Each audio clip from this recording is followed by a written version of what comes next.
Good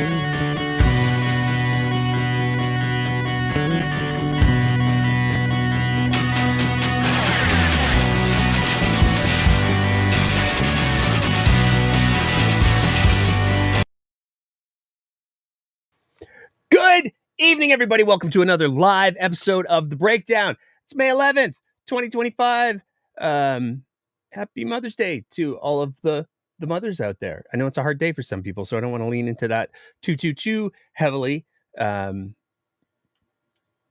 have so much to talk about tonight. I'm going to try to get through the content side of the show as quickly as I possibly can, because on Wednesday, the last Wednesday we just had, we were supposed to try to do our open mic speakers corner. That did not happen. There were some scheduling conflicts, so my apologies. But I'm going to try to make some space for that at the end of the show. So if you do have a comment, if you do have something that you want to add in towards the end of the show, then hop on the Twitter Spaces, and hopefully that text still works for us. And we're able to have a bit of a conversation. Let's get to things right out of the gate, though. To start with, let's talk about the carbon tax, because this has been a deeply contentious issue for a lot of people for a little bit of time. And a lot of it, again, has to do with a lot of misinformation and disinformation. But one of the big concerns coming out of the removal of the federal carbon tax by Prime Minister Mark Carney was, yeah, but are we going to see it transfer over? Thanks to the amazing economist, Dr. Trevor Toom. He's conducted an analysis, and it turns out, yes, it did carry over. If we take a look at the graph that Dr. Toom produced and posted to the Twitter machine, we can see very, very clearly that in Quebec, where they still have the carbon tax, if you compare the no change in carbon pricing versus the rest of Canada, there is a roughly 18 cents per liter differential. And that's not nothing. So that translates into, if you're doing like a $50 fill or a 50-liter fill, that translates to $9 that you're saving in the gas, Aline, and then all of the other ancillary effects. I mean, pros and cons. There's some ups and downs that are associated with this, because, well, yeah, you're saving $9 on a 50-liter fill, but you're still not getting as much money as you were. It's important to remember that when we're talking about the carbon tax, 70 to 80% of Canadians received more in rebates than they paid. And the last rebate went out last month. So that's it. No more carbon tax rebates. And for 70 to 80% of Canadians, that puts you in a worse position than you were in before. But you're saving, again, that $9 per fill, which, if you want to get technical, if you really want to drill down and get into the numbers, that is approximately 1/316th the value of a first-class ticket back from Mar-a-Lago. But we're going to get to that in just a minute. Before we get there, we got to talk about the recent teachers' vote. So the Alberta Teachers Association is in the middle of a contract kerfuffle, let's say, with the province. Now, the province would very, very much, it's very, very clear, the province wants to make it about, hey, the teachers, they're all about the money. But in the recent vote, it was very, very clear that for literally a majority of teachers, it's not just about the money. One of the things that teachers have been trying to raise the alarm on for quite some time is the condition of classrooms, whether we're talking about classroom sizes, whether we're talking about having the supports in place to make sure that the complexity of students is appropriately resourced. There's a lot of different factors that contribute to making a classroom a place where kids can actually learn. There's a lot of different things, and most of those things have been grossly neglected or made worse by the provincial government. The reality is, one of the very first things that the UCP did when they came into power is they removed the responsibility, the requirement to report on classroom sizes. Now, a lot of school boards still do it, but there's no centralized body where Albertans can go, okay, just how big is this problem? They did that sort of like, hey, as long as we remove the reporting system for the problem, that makes the problem go away, right? So there's a lot more to this contract negotiation than just teachers would like money. That's not what the core of it is. And in fact, if you take a look at what teachers were saying prior to the vote, the overwhelming majorities of teachers were saying, no, this is about the kids. This is about the classroom complexity. This is about the classroom sizes. This is making sure that the resources are in the right place as well. The province and the teachers, they couldn't get into it. They couldn't find an agreement. And so it went to meditationing. I'm not sure. We'll get into that. But it went to mediation.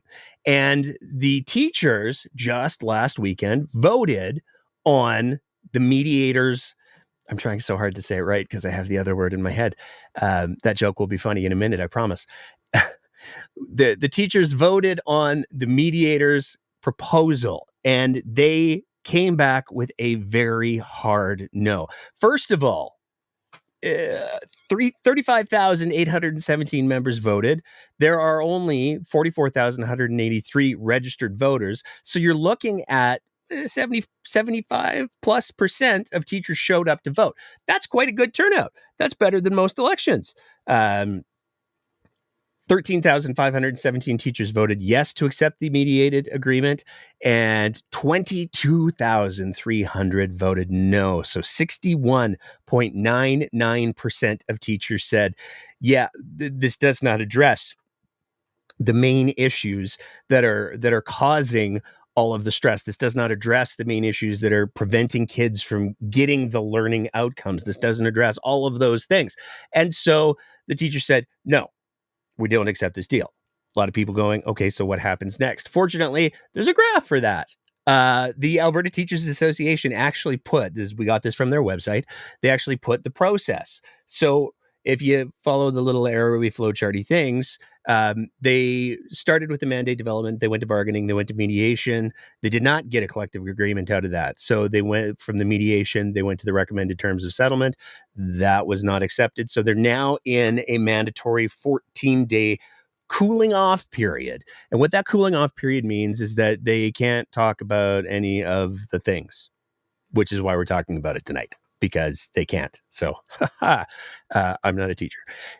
After those 14 days, that's where they'll go to a potential strike authorization vote, which is where they vote on, should we maybe do the strikes?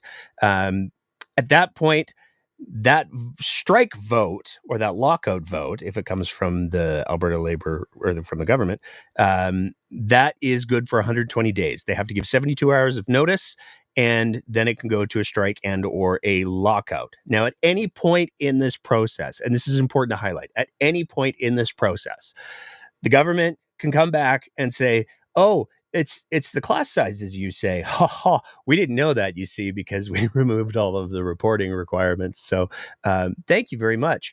We will put some things in place to deal with class sizes, or we'll put some things in place to deal with classroom complexity. The government can do that. Whether or not they will, that's entirely up to the government. So it's a little bit of a hurry up and wait for the next 2 weeks to see what happens next, assuming that the government doesn't change its position, which brings us to the official position of the government. I love this so much because this is the tweet, the social media post, the statement from Demetrius Nicolaides, who is the Minister of Education. This is his sandbox. He's the minister. He's the guy. He's the education guy in the province of Alberta. He's the one who controls the purse strings. He makes the curriculum things happen. He is the expert. But let's read the statement. Please see my statement on the results of the Alberta teachers' vote. Yesterday, I learned, he's learning things, this is good, that the Alberta teachers voted not to accept the, oh dear, we're going to have to zoom in on this. It's a little hard to, the meditators' recommendation. I look forward to hearing from Alberta teachers about the next steps and how we can work together to find the best possible deal. Fascinating implications going on here, but I just want to focus on the Minister of Education in his official statement to the province of Alberta. It's got the little logo at the top and everything. Used the wrong word. He said meditators instead of mediators, which is why I was tripping over all of my words earlier. It's since been corrected, but it's a lot of fun. And it's also interesting because it implies that the deal that was put forward, we're going to find the best possible deal. What were you doing up until this point? I guess would be the question. You came to the table with not the best possible deal. That's a fascinating choice. In all of this, it's really important to remember that Alberta currently has the lowest education spending of any province in Canada, and schools are now seeing the consequences of that. This is not, again, heartbreaking to have to say this over and over and over again. This is not the sole responsibility of just one government. Education has been neglected in the province of Alberta for a very long time. And there have been points in time where it's gotten better, but there's also been points in time where not enough has been done. And that paints across the political spectrum, whether we're talking about the UCP currently, whether we're talking about the NDP when the NDP were NDPing, or that we're talking about the progressive conservatives. Education has been taken from a place where it was the best in the country to not.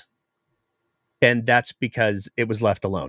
It's kind of like if you drive a car and you never ever do the oil changes, and then you express shock when your motor explodes because you didn't, and you don't put any oil into it. You have to do the upkeep. You have to do the things to keep it in tip-top shape. It's very, very important. Moving on from there. Let's talk about the Trump trip for a second, because it will make one of my earlier jokes just a little bit more funny. Story from the good folks at the CBC. This comes compliments of Julia Wong. The CBC did a FOIP where they took a look at that trip, that surprise trip that nobody knew about until Daniel Smith posted it to social media after it was posted to social media by some other folks. How much did that cost? From the CBC story, records show Smith visited the Palm Beach, Florida club from January 10th to 12th, joined by Chief of Staff Rob Anderson, Principal Secretary Rebecca Pollack, and James Rajotte. I apologize if I'm not nailing the last name. Alberta's senior representative to the United States. The cost of flights, hotels, meals, and other expenses. So this is for Daniel Smith to go fly over to Mar-a-Lago and hang out with Donald Trump and Kevin O'Leary and Jordan Peterson. The total cost was $10,101.87 for the approximately 48-hour trip. Travel was billed at $7,935 and included a one-way flight for Anderson in business class, that's first class, from Fort Lauderdale, Florida to Calgary, connecting through Montreal. That flight alone cost $2,848.70, and that's where my 1/316th joke from earlier factors. The jokes are always funnier when you explain them. Now, interestingly, all four stayed at a Marriott during the trip. The quote from Smith, the opportunity to go to Florida emerged at that time because it was government business. There was a one-way flight from Punta Cana to Florida for each of us. And this is where things get unnecessarily stupid. I don't know what the word is here. Distracting. There's always a thing. Daniel Smith also stated that Rob Anderson has a doctor's note about a blood condition that requires him to travel first class.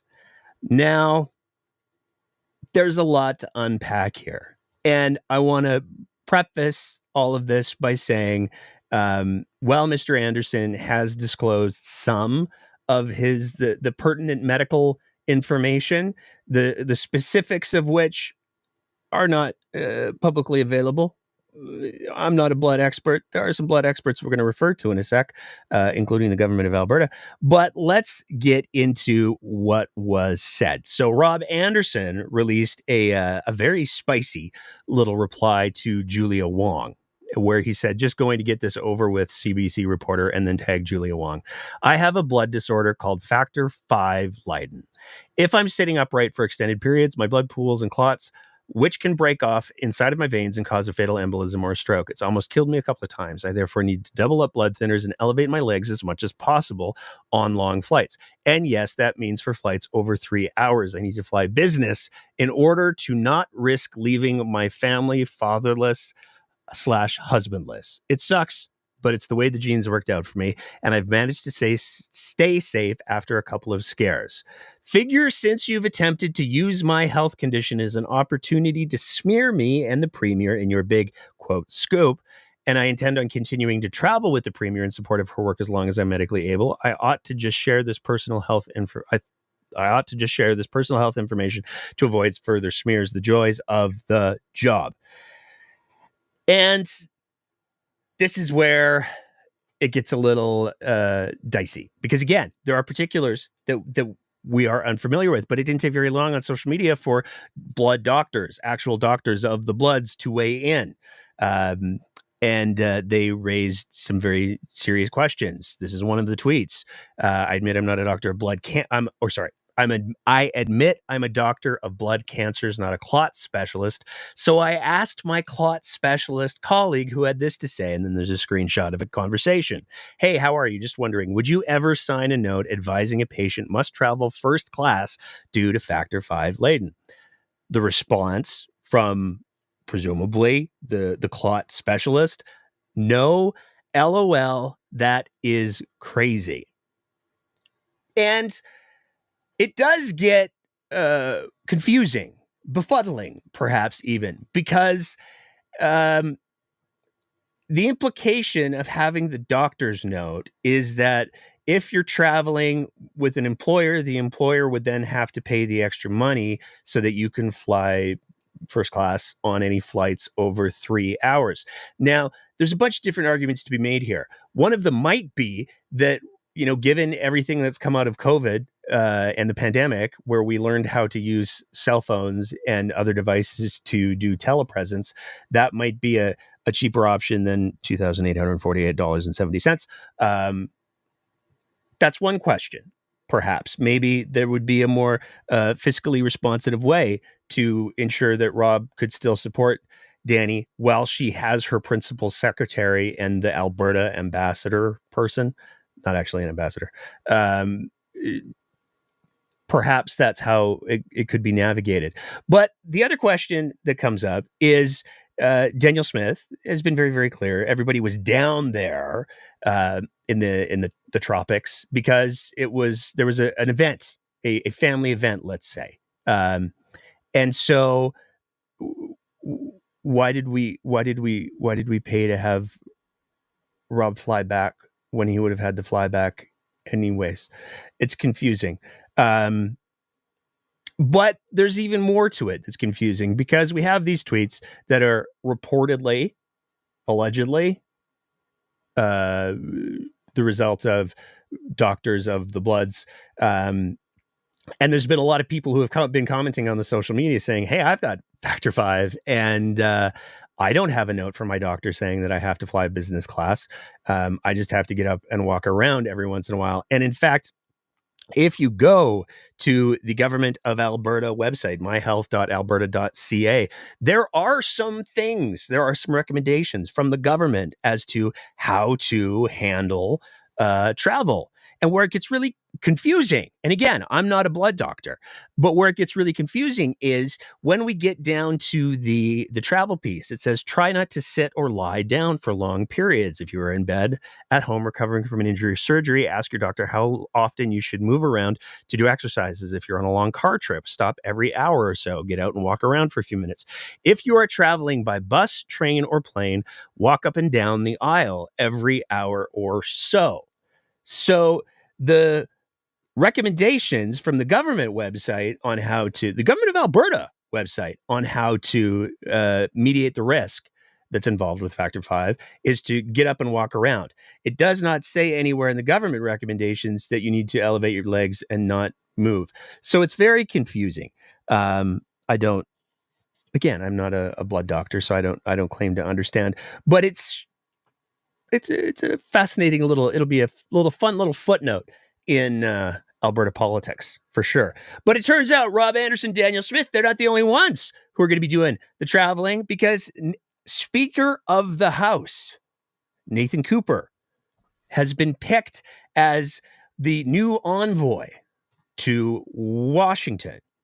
And this is where, again, it gets confusing, because the previous envoy, James Mraiche, who is the one who was at Mar-a-Lago with Danielle Smith and Rob Anderson and Becca Bullock, he's not quitting. He's not done government work. In fact, he's coming back to Alberta. But for reasons, I guess, he's coming back to Alberta. Nathan Cooper is stepping down as an MLA. So we now are with 3 by-elections in. And it's going to be like a mini election in Alberta. It's going to be so exciting. And Nathan Cooper is now going to be the envoy to Washington. This is directly from the release. James Mraiche, Alberta's previous senior representative to the U.S., has returned to Edmonton after 4.5 years representing Alberta in the United States. He continues to serve as a senior advisor to Premier Smith, focused on the U.S. file, working out of Premier Smith's office in Alberta. So the guy is still working on all of the U.S. things. He's just now doing it in Alberta. Danielle Smith has moved an MLA off of the board for reasons, and is sending that MLA down to the States. And there has been some mourning. We saw in particular, there's a very sad little cat up in Alberta in the legislature,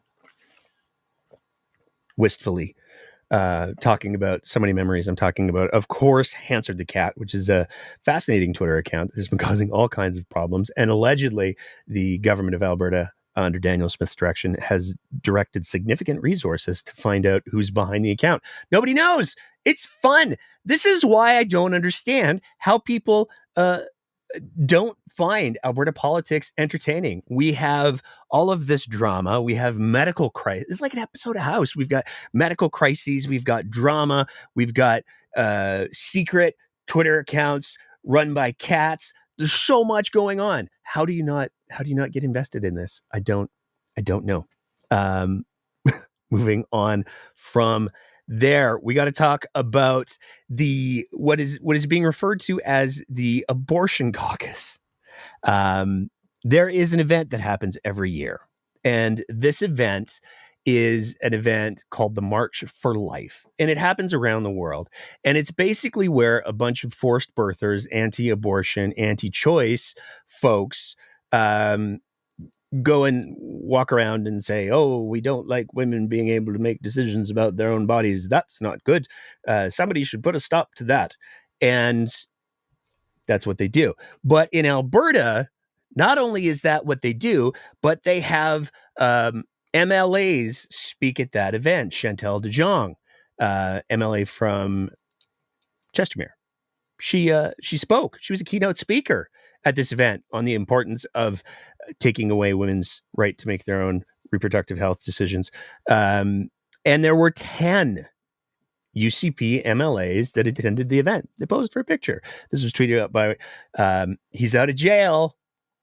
Oh, he's out of jail and he's doing all the things. So I get to say this picture was tweeted out by Marco Van Hogenbos. I missed the name just a little bit. It was tweeted out by Marco, and he was saying that he wished there was more UCP MLAs that would make their views on abortion heard. Now, this turns into a whole conversation that gets messy very quickly, because you will see legal people saying, well, yeah, but you can't take away the access to abortion. You can't do that. And then the counter argument to that is, well, yes, you can't take away abortion, but you can delist it as an option, that the government of Alberta will pay for. So you can still get your abortion if you want to, but you have to pay for the entire thing out of pocket. It's no longer covered as part of healthcare. And this is a hugely contentious issue, he said, standing in front of the camera with his Y chromosome. I got no illusions about that, folks. But there's some nuance here, because there are parts of the question that are undecided. And the reality is we have a government that will do things that are on their face patently unconstitutional. We've seen it in a variety of areas. The original draft of the Alberta Sovereignty Act was so unconstitutional and such a flagrant violation of the Constitution that Danielle Smith had to massively rewrite it before she was able to get it passed in the legislature. We are seeing challenges around the access to healthcare for trans individuals.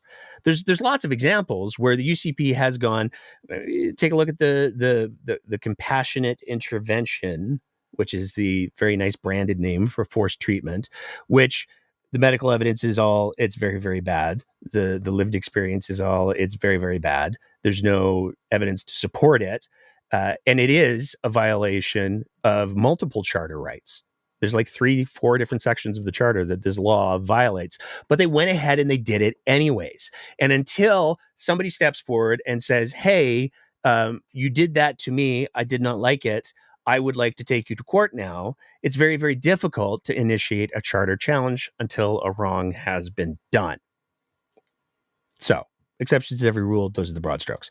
All of that being said, let's go back to the delisting thing, because this is not a new idea. This is from an Edmonton Journal article on April 5th, 2012. It's written by now Alberta Senator Paula Simmons, I might add. And this has to do with the Wild Roses. I mean, pretty much the same thing now, but the Wild Roses approach to abortion. Bill Bewick, the party spokesman on health policy, told me that a Wild Rose government could not ban abortion since that's a matter of federal responsibility. However, he said the province could opt to delist abortion so that the service would no longer be covered by the province's health insurance plan. We have no plans to address this issue. We will not legislate on it, Bewick told me. On the other hand, he told me, embrace yourselves. On the other hand, he told me, the party does favor citizen-sponsored referenda on a wide range of issues. People are free to initiate referenda on any issue that they want. From Danielle Smith. She wrote this in a column back in 2000. Most Canadians respect that the decision is between a woman or her doctor and God, but I'm sure they also agree the taxpayer should not be on the hook to pay for it. If politicians have lost the courage to bring difficult matters into the public forum, she concluded, it makes citizens' initiatives more important than ever. Which brings us to all of the furor over Bill 55. Bill 55 is the UCP's rewriting of all of the very real and very legitimate concerns that exist around democracy in the province of Alberta. Previously, there were criteria that were in place for citizen recall or for citizen-initiated referenda. Now, the standards for those were very, very high. And there is an argument to be made that the standards being very, very high is a good thing, because any referenda costs taxpayers a whack of money. And so you shouldn't be able to initiate a referenda just because, that Janice Irwin, she dances funny. I don't like it. I don't like how she dances. It makes me uncomfortable. I would like to recall her. So me and 5 guys from the Boston Pizza are going to recall her. That's obviously ridiculous, and it's a bit of an extreme example, but that's the idea behind it. It shouldn't be something that can just be initiated over trivial things. It should be something that should be initiated, at least a recall piece, because a politician is behaving so egregiously that their constituents have had enough. Same thing with the citizen referenda piece, because if citizens have the ability to initiate referendums on every little thing, I don't like Janice Irwin's plaid, for example. For the record, big fan of the plaid myself, 90s kid, punk rocker, alt, flannel. I feel it. But you shouldn't be able to initiate referenda over dumb things, because if you don't have the ability to meet a certain high watermark, then you don't have the support. And if you don't have the support, should taxpayers be wasting millions of dollars on putting these things to vote? Most people would argue the answer is no. Danielle Smith and the UCP would clearly argue the answer is yes, because they have drastically lowered the criteria for both recall and for citizen-initiated referenda, and they haven't seemed to really game out what the long-term consequences of this are. But it does absolutely open the door for dumb referendums to get brought forward that say, hey, we think the government of Alberta should delist abortion. That's what we think. We have this referendum. And then we get to have a big, stupid, distracting conversation on something that is based not on evidence, not on medicine, not on anything cogent, but just feels and religion. And when it comes to making decisions about healthcare, feels and religion should only be able to affect the people who are having those feels and subscribe to that religion. Anything else is gross overreach. And certainly government policy should not be decided in that way.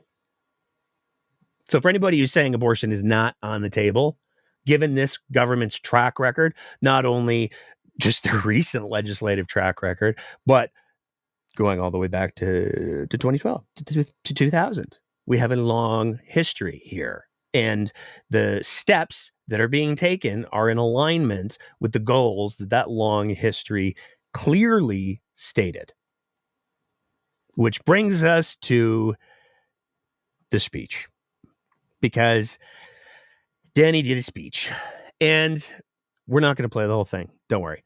To summarize the speech, it was an exercise in grievance politics and doublespeak and normalizing dangerous ideas.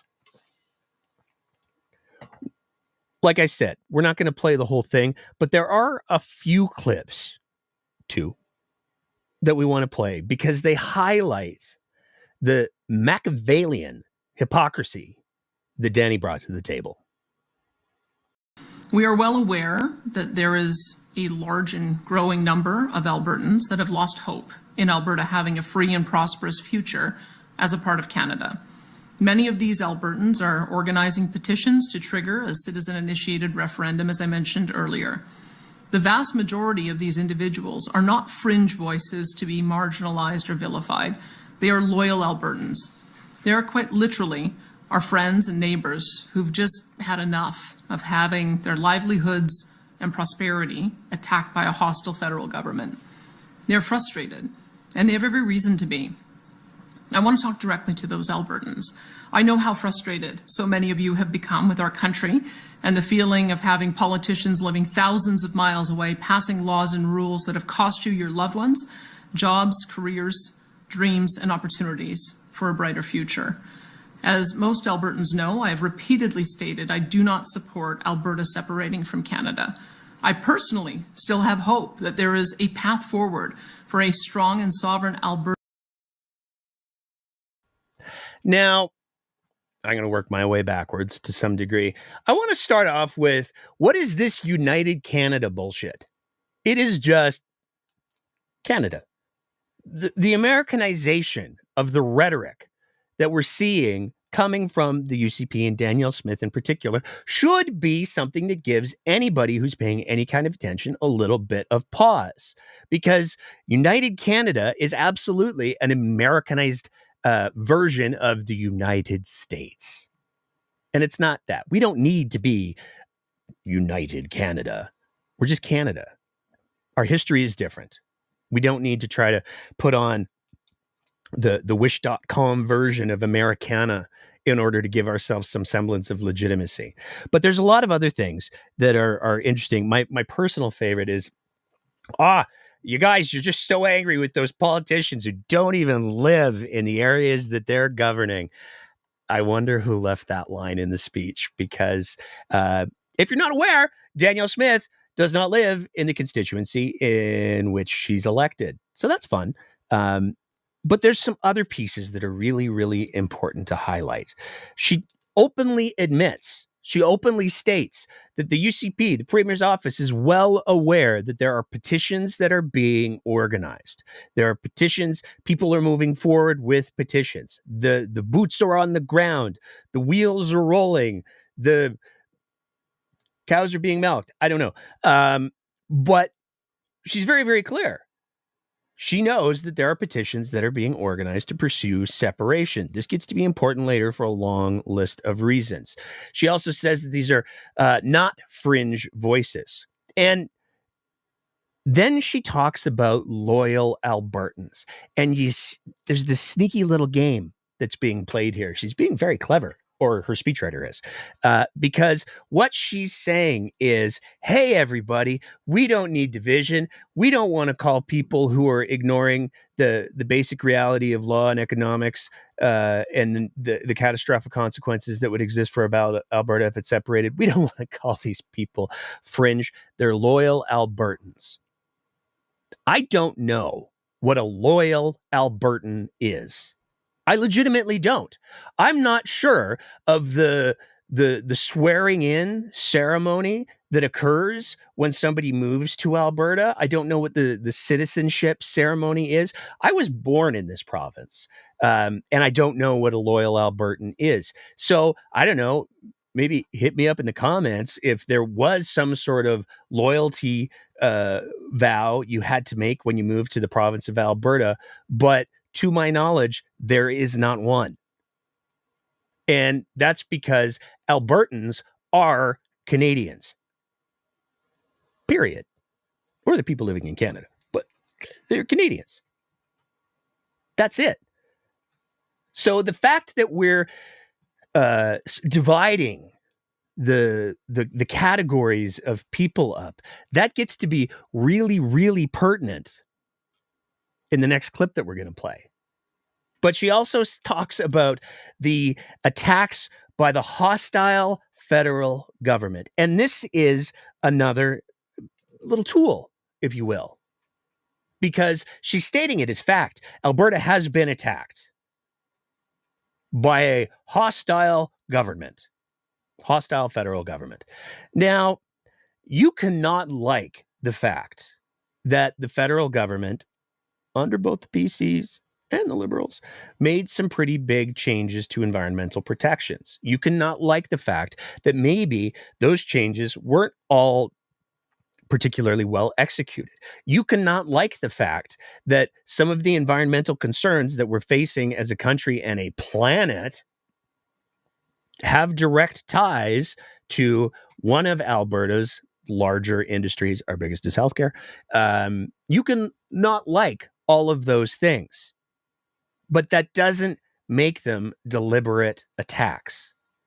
That can be explained in a number of ways. And one would think that if one was approaching this conversation from an adult perception, that was trying to de-escalate things, that was trying to turn down the temperature, that perhaps that might be an argument that might be made. It's a lot easier to explain bad decisions with incompetence than it is malice most of the time. And it's entirely possible that the federal Liberals, if we're going to do the last 10 years, did not have a full depth and breadth of awareness of the impact of some of the environmental rules that they made, and they didn't do a very good job of selling them to Albertans. They didn't do a very good job of assuring Albertans that things were going to be taken care of. There were some efforts, and it's important to highlight that because Justin Trudeau did try to do the incredibly poorly branded just transition, which was the idea of a fair transition that made sure that nobody was left behind. It wasn't a command, as Danielle Smith interpreted it. There were efforts that were made. And so to frame it as, oh, the federal government with the hostile federal government with their deliberate attacks is a very deliberate rhetorical tool. And where that gets so important is in how Dani ended her speech. In closing, I want Albertans to know how important it will be in the coming months for our province to be steadfast, unified, and to refrain from heeding the voices of those seeking to divide Albertans against one another. There will be many outside, and even inside this province, who will try and sow fear and anger among us.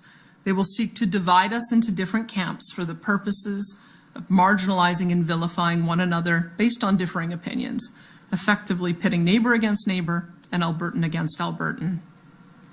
This is not the Alberta way. It's not who we are, and it's not who I am. There are thousands of Albertans who are so frustrated with the last 10 years of Ottawa's attacks on their friends' and families' livelihoods that they feel Alberta would be stronger and more prosperous as an independent nation. That is an understandable and justifiable feeling to have, even if we disagree on what to do about it. These Albertans are not traitors, nor should they ever be treated as such. They just love their province and family and want a better future than the one. Yes, they are. I'll go ahead and say it. Absolutely, 100%.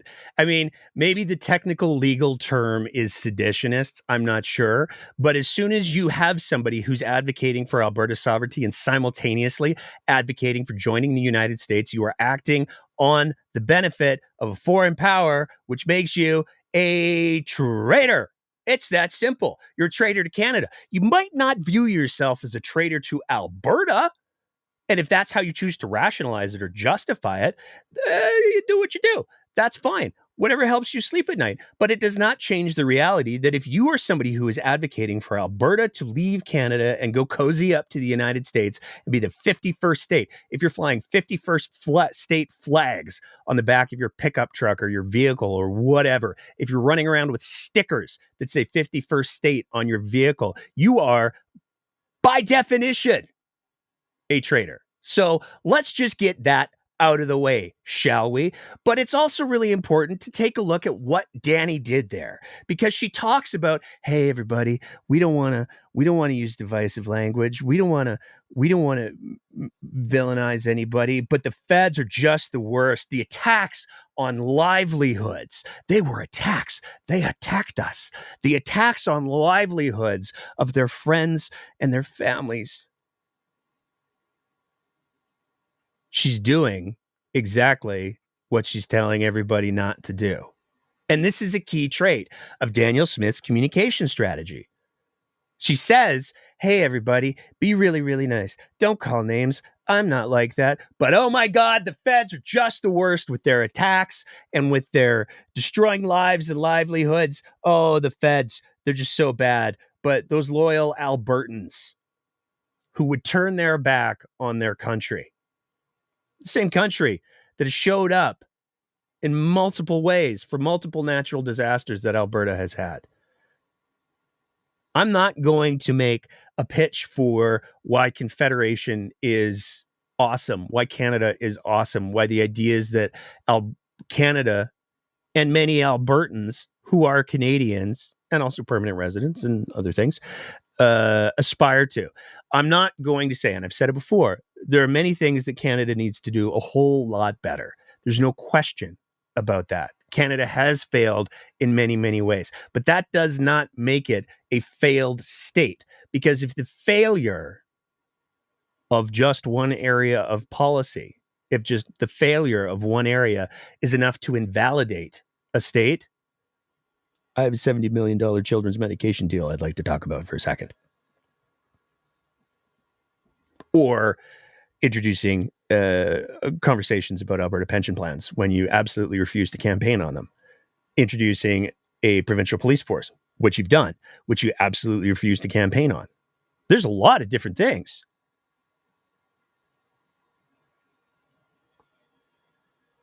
If you are reframing the history of Canada in a way that is politically expedient for you, it is disingenuous, and let's be clear, it's a complete and total failure of leadership. And at the end of the day, as we're going to see as we go through the rest of Danny's comments, that's what this is.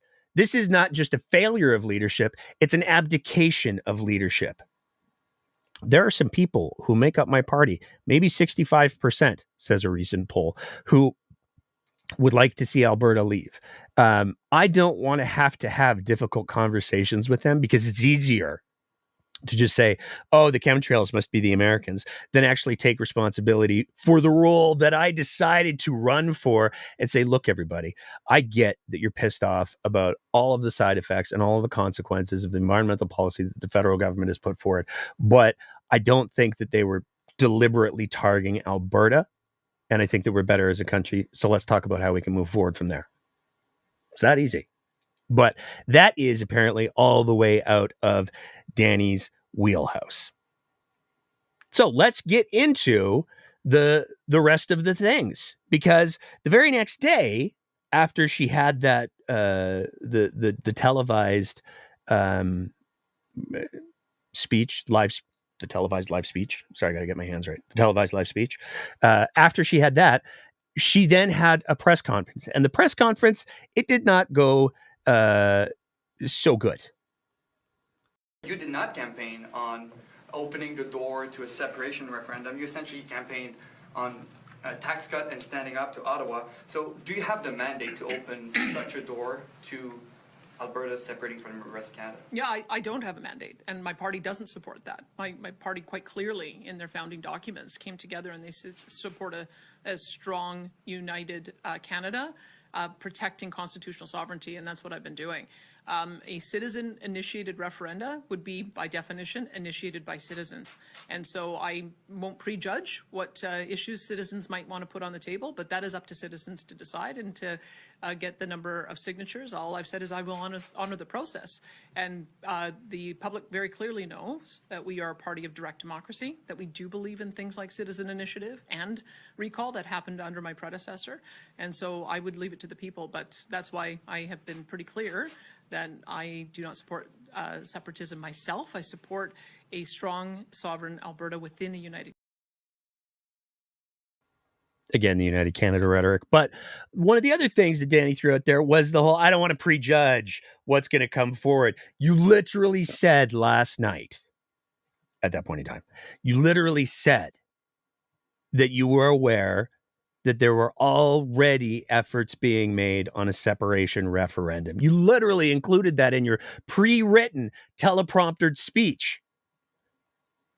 And the next day you're going to be like, hey, man, I don't know. And this has been part of the communication strategy and the rhetoric that we've seen from Danielle Smith since the introduction of Bill 55. It was all, hey, man, I don't know. Who knows what's going to happen? You can't predict what people are going to do. Oh, people, they can just be so unpredictable. It's not who we are as a party, except there are some problems with that, because as we turn once again to Calgary law heat,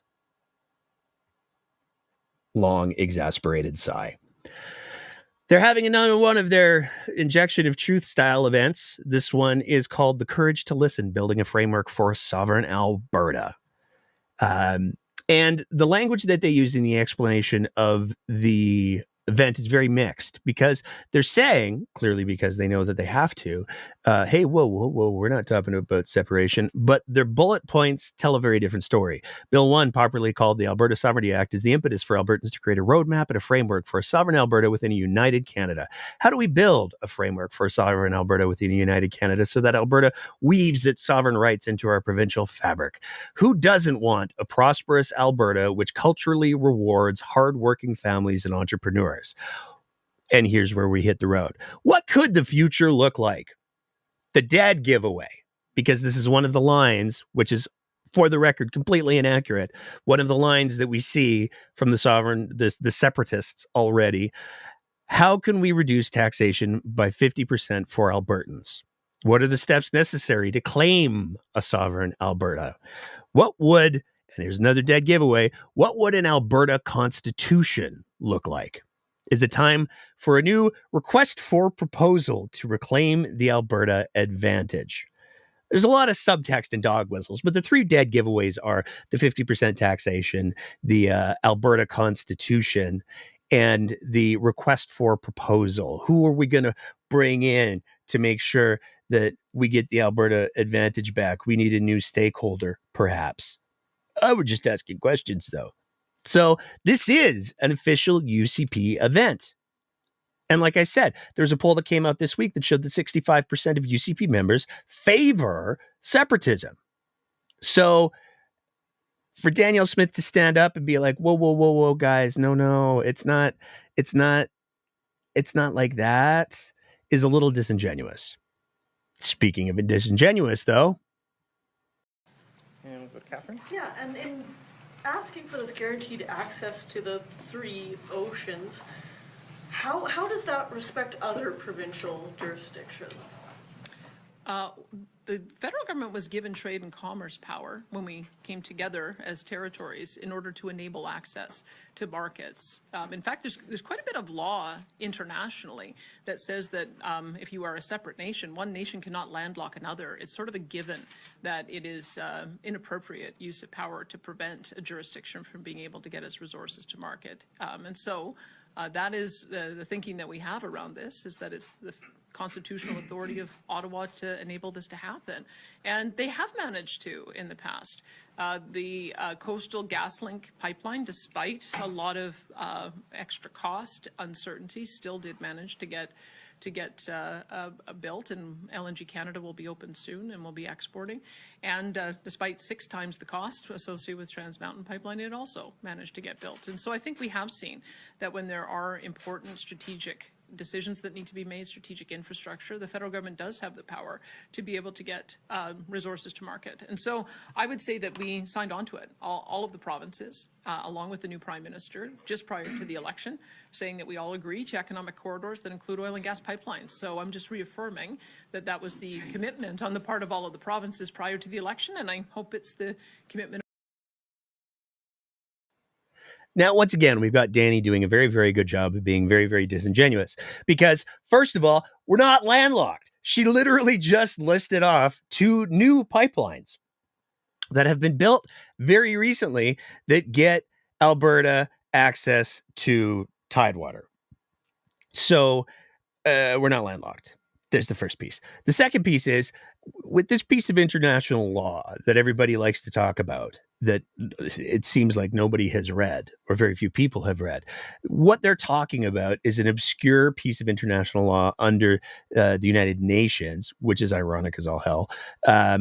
But it has a clear definition of how that access to tidewater has to be granted. And it's not the win that everybody presents it as. It's always about the fine print, people. Unless, of course, you're planning on exporting your oil or your gas exclusively by mule and maybe trucks or by foot. That should work very well in today's global economy. That's what the rules say. That's how it defines you have to allow people to have access to tidewater. But again, we already have that access to tidewater. Now, where it gets really wild is Danielle Smith is, in effect, using the threat of separatism to try to leverage the federal government to force other provinces to accept the projects that she says they have to accept. And it's not like we recently saw Danielle Smith, 6 months ago, speaking out against exactly that. Oh, wait, yes, she did. The federal government does not have a mandate to bargain with Quebec separatists at the expense of Alberta, the West, and the rest of the country. If the Liberals go down this path, we need to have an election to be called immediately. Her own graphic. Feds have no mandate to bargain with separatists. This is from September 9th, 2024. So again, the hypocrisy is very, very real. And this is part of the problem. And this is part of Alberta's big problem. Danielle Smith does not take principled positions. She takes politically expedient positions. And she takes those positions whenever it works best for her. That makes it very, very hard to negotiate anything with her in good faith. And you have to ask, now that she has brought the specter of separatism to the forefront of the Alberta political conversation. Now, there's no question it's a distraction from a great many things, but now that she has deliberately done so, what investor is going to say, oh, hey, yeah, no, you're going to have a separation vote referendum in like a year? Oh, yeah, we're going to invest millions. Nobody looking to have a long-term relationship with Alberta is going to invest any kind of money into Alberta in that kind of environment. No other provinces are going to sign off on the kind of nation-building projects that we aspire to, with Danielle Smith saying, and we might leave in a year. We might try to leave in a year. I don't know. It depends on what the people say with the incredibly low threshold that I have now set. But there was a lot more to the press conference than just that. Because as Smith was saying, hey, you know what? We're just going to tell the federal government to make the other provinces do what we want because we know they can do it because they did it with TMX. There was no major negotiations that had to happen around that, and it didn't balloon in costs. But they were able to make it happen, so we want them to do that for us every time. Doug Ford on Tuesday said that this is a time to unite the country, not people. It's not a time to say, I'm leaving the country. Sorry, let me read that quote again. This is a time to unite the country, not people saying, oh, I'm leaving the country. Formatting, man, gets you every time. And Daniel Smith was asked about that at that presser. Do you think he should stick in his own lane? Or, what do you say as any kind of a retort? Well, I don't tell him how he should run his province, and I would hope that he doesn't tell me how I should run mine. But we have a very respectful. She literally is. She's literally saying to the other provinces, hey, you know what? You need to do exactly what I'm telling you to do. You need to do that because I said so. It's wildly hypocritical. But let's go back for a sec on that whole piece of Danielle Smith doesn't want to say that she wants to presuppose or prejudge what people are going to do. It's worth noting at this point that one of the leading organizations that's currently building a database of people to have signatures so that when they actually get their question approved and when they actually can connect those signatures, they know exactly where to go to hit the threshold. One of the organizations that's doing that is an organization called the Alberta Prosperity Project. Now, we've been talking about the Alberta Prosperity Project on the show for quite some time because they've kind of got some things going on. They've had some problems. They initially started off as it appeared to be they were pursuing becoming a separatist political party of their own. But then they realized that was just too much work. It seems like the Alberta Prosperity Project, some people might interpret that their whole ethos is, wow, we're going to do the big thing. That's too hard. Can we change the rules? Because that's what they seem to do a lot of. But one of the high watermarks of success, if you will, for the Alberta Prosperity Project came during the leadership race for the UCP, when Danielle Smith was running for the UCP leadership race. Now, as we're listening to this clip here, or watching it, remember, Danielle Smith has said she does not believe anybody should be pulling on the levers of separation. She doesn't endorse that kind of thing. She's also said, oh man, there's no way anybody could have seen all of the separatist rhetoric coming. She couldn't have done it. Let's listen to Ezra Levant, who teamed up with the Alberta Prosperity Project at the Alberta Prosperity Project Rebel Media Leadership Debate. Let's listen to his question and then Danny's answer. Quebec, for centuries, has been a minority, a linguistic minority, cultural, economic minority, but they did something different. They had an or else added to the end of it. How far are you willing to go? Are you willing to say, we want these things or else?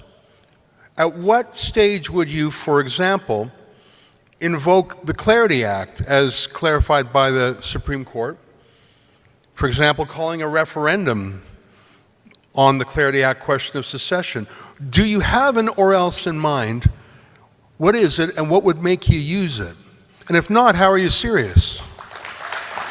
And I'll start off with Danielle Smith on that one. The or else is Dennis Modry and the Alberta Prosperity Project. It's true.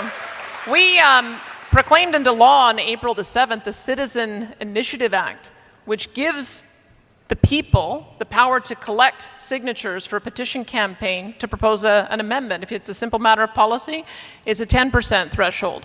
If it's a constitutional change, it's a 20% threshold.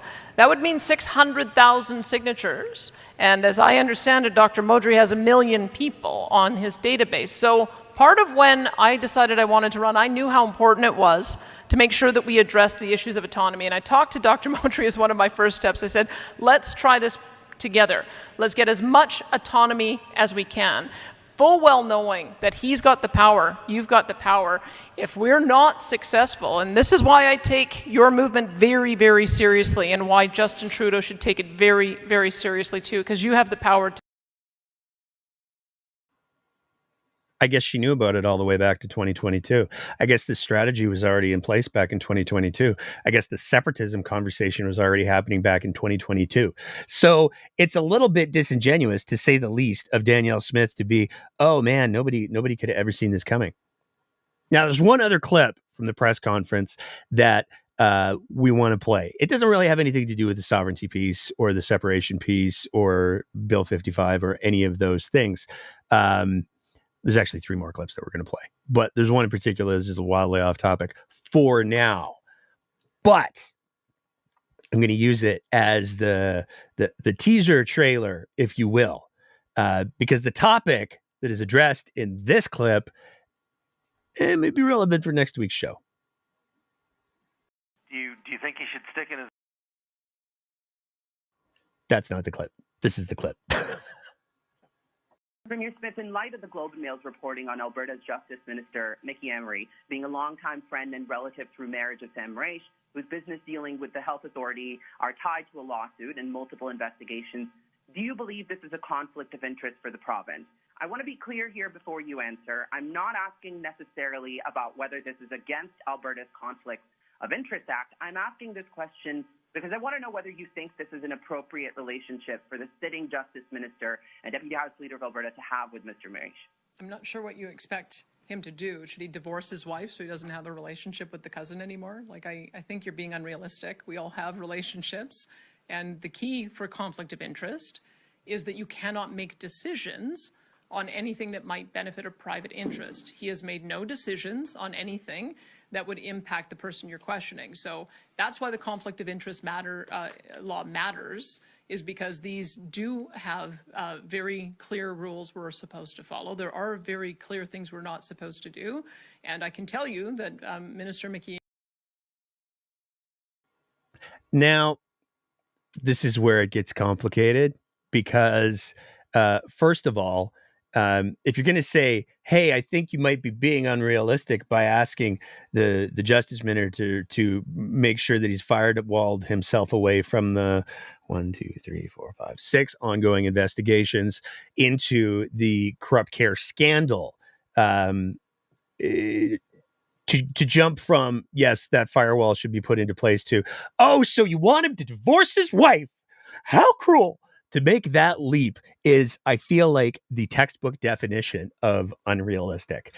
But again, Danielle Smith is playing with words a little bit here because she's saying, hey, the Conflict of Interest Act, it says these things and it has strict rules for what we can and can't do. First of all, she changed those. She rewrote the act to make it easier for people to get the things, do the things. If we were applying the same standards that existed prior to Danielle Smith changing the act to multiple ministers in the UCP government, they not only would be in an obvious conflict of interest, they still are, to be clear, but they would be in breach of that act. They would be quite literally breaking the law. How did Danny get around that? She changed the law. it's nice when you can do that, I suppose. But this is sort of an ongoing thing. This corrupt care scandal and all of the children's medications and all of that stuff. And as many people are aware, I am currently the subject of a $6 million lawsuit by Mickey Amory's family member, which is cool because it's like the government, the premier's office allegedly tried to have me fired from my role as a paramedic. And then somebody who has close ties to the premier's cabinet launched a $6 million lawsuit against me. I'm sure that's just purely coincidental, but I haven't stopped. We haven't stopped. The show has not stopped in digging into the whole medication procurement piece. And this week, we got us a foot back. I'm not allowed to talk about it yet. It is, I will say this before we move on from the whole Mickey Amory, Sam Mraiche corrupt care thing.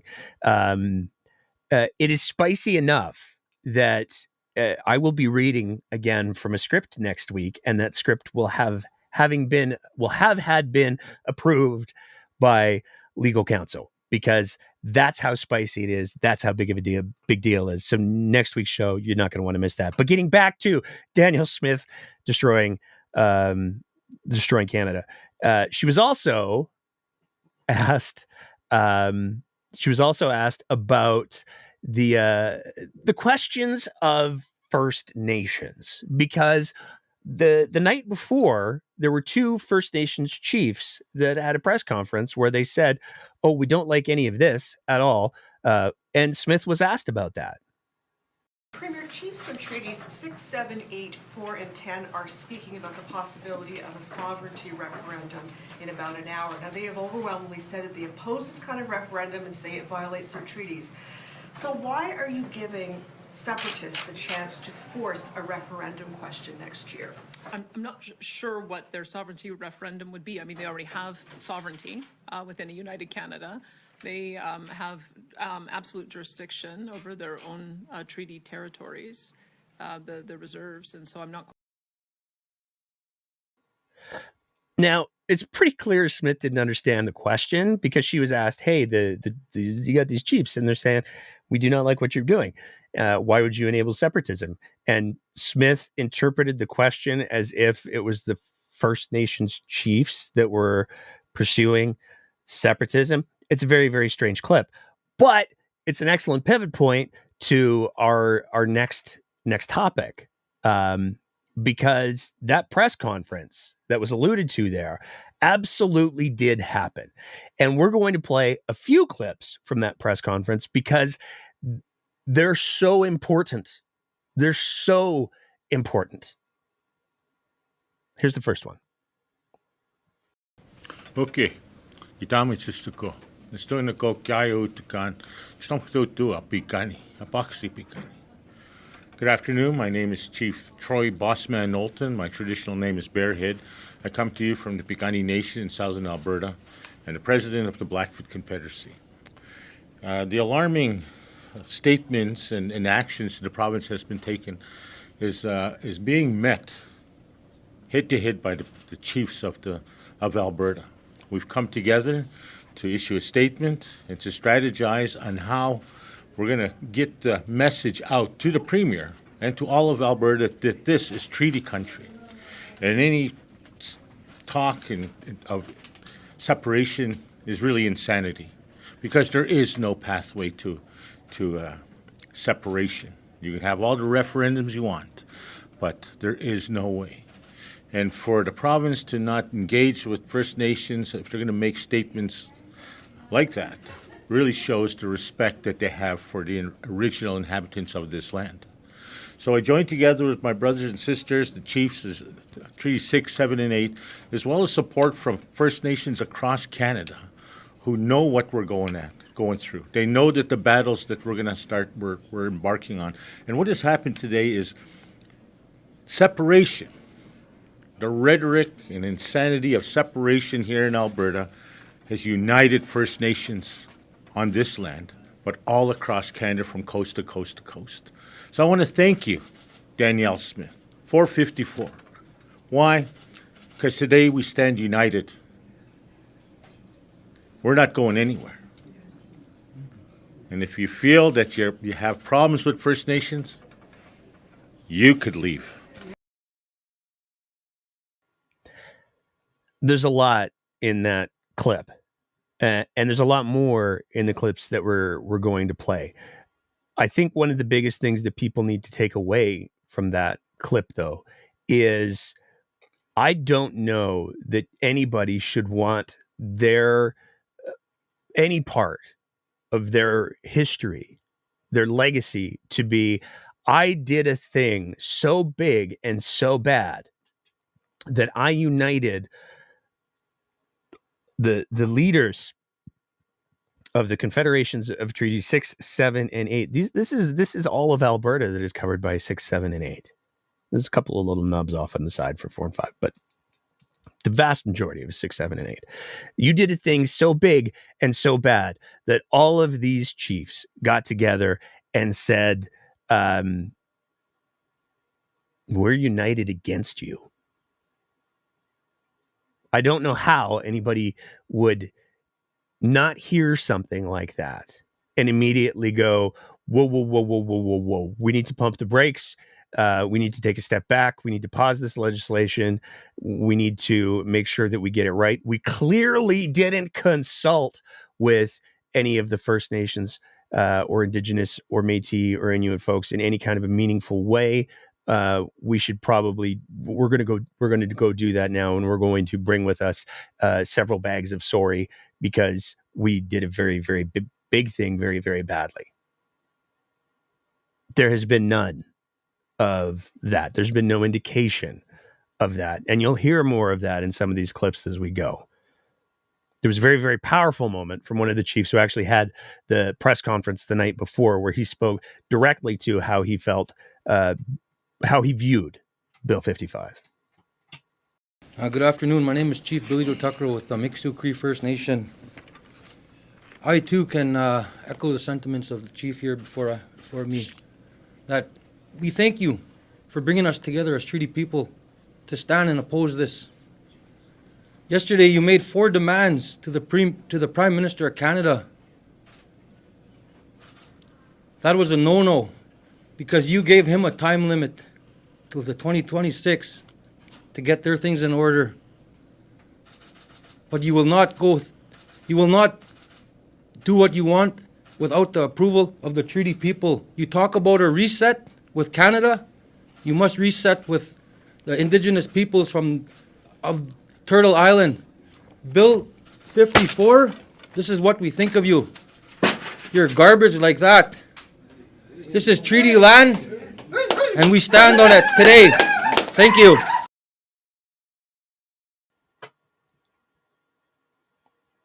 One of the next pieces, and this is a really important piece, because for me, it really highlights the kind of nuance that we're talking about here and the kind of nuance that is absent here. One of the pieces that exists in treaties is there are treaty rights for First Nations folks to enjoy hunting and trapping. I'm going to let one of the chiefs tell you more about that. Good afternoon. My name is Wilfred Hokanuza. I'm a chief of Denada First Nation and also a Grand Chief of North Peace Tribal Council. The message I would like to bring forth is I'm echoing some of the concerns that I bring here from my people, and then standing united with other First Nation, and we are getting their support as well. There is developments that are happening in our traditional territory. The ongoing clearing of trees, farmland, and that's impacting our way of life. Section 35, our hunting, fishing, and trapping rights. What will there be left for the young people if we don't do anything today? But today it shows that we stand united, and we will say no to further dictatorship from foreign governments. Our treaty was here before the province became a province in 1905, and we're not going anywhere. And I just want to bring home a clear message to the government that the Crown has a responsibility. This is federal government to ensure that our obligations are met. And that's a really important piece. And this is where, if I was going to highlight an area where Danielle Smith and the UCP are falling down the most, there is clear calls to action in regards to how the work of truth and reconciliation can be done. Danielle Smith has done a very, very good job, as have many members of the UCP have done a very, very good job of doing the lip service of reconciliation. But part of that reconciliation process means recognizing the wrongs that were done and making sure that there is no room for any sort of interpretation of there being any sort of deliberate exploitation of First Nations, Indigenous, Métis, or Inuit peoples. That's critically important. Making sure that Treaties 6, 7, and 8 are honored not just to the letter, but to the spirit of those treaties is the bare minimum. But the consequences of Danielle Smith's actions go much further than just continuing the wounds that Canada inflicted on First Nations peoples. Okay, Mr. Wanako, Nooks Stomach, Chief R.A. Crowfoot. We have a lot of partnerships with other First Nations as well as non-First Nation organizations and corporations and entities. And this kind of rhetoric's not just attack on First Nations, but it's attack on all people that call Alberta home. You know, you only have to look south of the border of the chaos and the uncertainty that's going on in the world. This time, more than any time, we should be bonding together and talking about how we're going to unite as a nation versus separation as a province. So again, I just want to echo all the comments my former chief said, and we all stand together in solidarity to protect our territories, to protect our treaties. Do you just take a second to contemplate how bad the situation has to be, how so on the wrong side of history you are when First Nations chiefs are saying we need to stand together as a nation, talking about Canada. First Nations chiefs are doing more to defend Canada than the Premier of Alberta currently is. They are speaking more strongly than the Premier of Alberta currently is. And that's insane. And it's heartbreaking. And some of that heartbreak was very clearly visible. The Premier has said that any referendum questions put on a ballot in 2026 would have to be voted on, would have to respect the treaties. How confident are you in that? Not very confident. That's why we're here today. We've been lied to for 126 years as Treaty 8 since 1899, and we've been defending that treaty since the day after it's been signed. So, from discussions we had today, enough is enough. The treaty people are rising up, and we will not take any more of the forked tongue that we've been lied to for the last 126 years. One of the most powerful moments, though, and one of the most important moments for Albertans and Canadians to hear came from the second part of the response to that question. This is the chief from Piikani Nation down south speaking, and he offers a history lesson that everybody should pay attention to. As far as the first question, how prepared are we? Many First Nations have been in litigation for many years. since the introduction of the white paper and the assimilation of First Nations across Canada, we've had our guard up. Prior to that, we know that the Indian agents and the government of Canada ruled us like a concentration camp. Our people were not allowed to leave the reserve without a permit.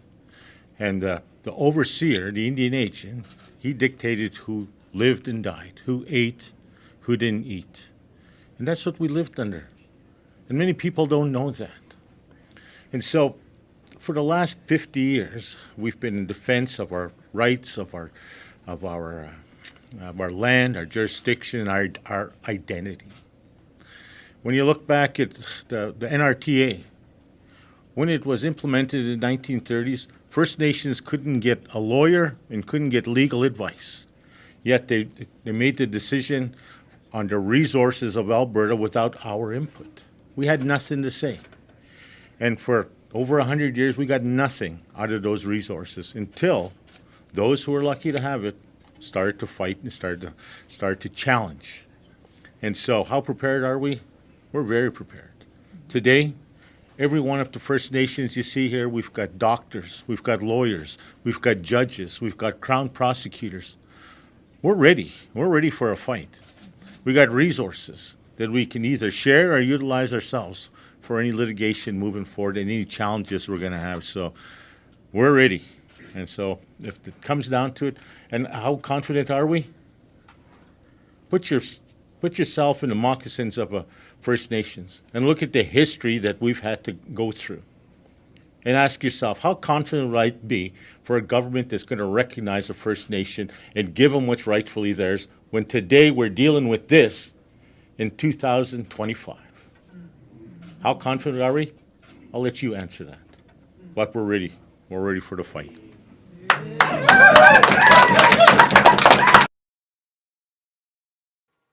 And this is the ultimate failure of not just the Alberta government, certainly also in many ways the federal government. First Nations, treaty signatories, have been treated in bad faith over and over and over again. And it is not unrealistic for them to ask, as part of Truth and Reconciliation, to be treated instead in good faith. That should be the bare minimum. But it's a bare minimum that Danielle Smith and the UCP cannot bring themselves to meet. And the sense of betrayal that comes from that comes from having people say, hey, I'm with you 100%. I feel it all. Oh, we're going to make some big changes here. And then at the moments where it matters most, fail to deliver, were incredibly well articulated by that same chief. So I got a call from Rick Wilson yesterday, and I debated whether I should answer or not. And I let it ring a few times, and it looked like he was waiting and hoping. And before it went to answer the machine, I told my wife, I was with her, I was in my vehicle. I said, "Yeah, I better just answer this." And he probably didn't like the fact that I answered because I was upset. And I said to him a number of things as far as the rhetoric that's being promoted. It's taken right out of President Trump's playbook. 8 years ago, President Trump made it okay for racists, white supremacists, and bigots to come out of their bedrooms and yell and scream on the street that they don't like brown people, they don't like black people, they don't like Mexicans. That's exactly what's happening today. You've seen the rally in Edmonton with the First Nations on one side and the non-natives on the other side. That's exactly what's happening. She's given those white supremacists, those racists, a platform now because it's okay. And that's what this referendum is going to be about. So I'm hearing from non-native people every day that we support the First Nation initiative. We support what's going on. I voted UCP, but I don't support those policies. April the 14th, the UCP government voted down the Reconciliation Implementation Act. It was Bill 209. And so Bill 209 would have given the reconciliation, the TRC articles, a pathway to be recognized and to be implemented throughout Alberta. Every UCP member voted against it, including those who sit amongst us, who smoke the pipe with us, who say the good words, who say the prayers, join us in ceremony. That's what I told Minister Wilson. I said, you come to my community. You sit across the table. You shed tears at almost every meeting. You smoke the pipe with us. And when it comes to voting for something that's going to benefit the First Nations, you vote against it. He said, Chief, I had to. There was a poison pill in there, and the bill was introduced by the opposition. I had to vote against it. I said, no, you didn't. If this bill was going to pass unanimously, which it was, there's no doubt about it, you, as having supposedly some First Nation or Indigenous, I believe he's Métis, some sort of connection to the people, the original, the Niitsitapi, the real people of Alberta, you supposedly having that connection, you could have abstained. Simple as that. Instead of towing the party line, you could have told the party, I'm going to have to either vote against or I'm going to have to abstain because of my relationship to the people and who I present myself as. But yet, you voted against it. You had nothing to say. I was choked. I'm a politician. If there's something I'm not going to support, but I know it's going to be unanimous, I'll just abstain. And that's what he could have done. But nevertheless, that's what the province of Alberta has been doing. That's the type of behind-the-scenes rhetoric and actions they've been taking against First Nation. So, I just have to say we're ready. We're moving. And you're gonna see a lot more coming from our team, of our leadership, not only here, but across Canada. And so, now, compliments of Sean Amato, who's a journalist with City TV News, he was able to catch up with Rick Wilson and ask him how he felt about being called out in such a direct way. And I really want to frame this. When somebody has spoken publicly and said, I am so disappointed in who this person is, when they've said this person has not behaved in the way that aligns with who I thought they were, you would think that you would choose your words very carefully. What words did Rick choose? Well, I'd like to run and hide, but no, I can't do that, not allowed. So, I mean, I'm going to have to stand up there and take the heat, and whatever happens, happens. But, like I say, I've got a good relationship with the Chiefs, and they know I've got a heart for them, and I want to continue working with them, and they've told me they want to work with me. And I'm hoping this doesn't affect our relationship that much, and once we get through this.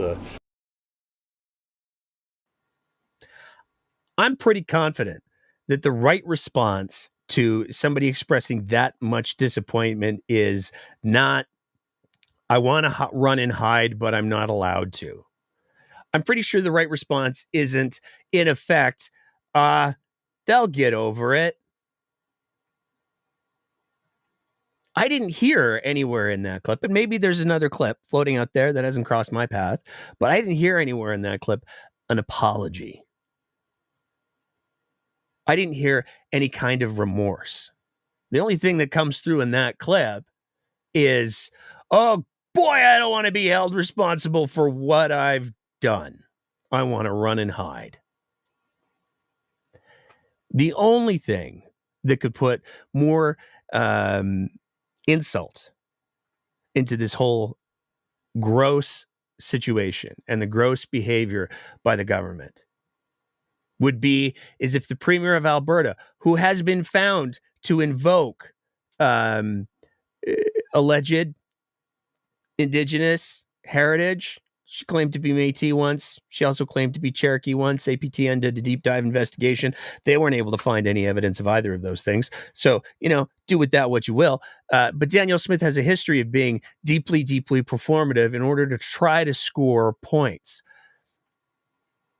Many people noticed on Monday, the day of the live speech, Danielle Smith appeared in the legislature wearing a red dress pin. Monday is one of the big days for recognizing missing and murdered Indigenous women and girls. Danielle Smith appeared in the legislature with her red dress pin on. But when she did her live address to the province, where she was going to pass off her approximation of leadership, many people, and I'm certain many people within the First Nations, Indigenous, Métis communities also noted she was not wearing that pin anymore. And we're still not done, because Danny also did an interview with Power and Politics. And we're going to split the big clip up into two pieces, because there is, as always, a lot to unpack. But let's play the first clip and we'll go from there. How is it helpful, though, Premier, with respect to open the door to, for example, a citizen-led referendum on separation, if your overall objective is to engage in more fruitful negotiations with the federal government? And if, in fact, that referendum results in a vote to separate, would you? I would say there's a lot there. I would say that we were in the process of modifying all of our elections laws because we had heard that the thresholds for both recall and citizen initiative were too high, and so they were unrealistic. So that was a process that was taking place independently. It may well be that this is an issue around autonomy is the first one that garners enough signatures to be put to the people.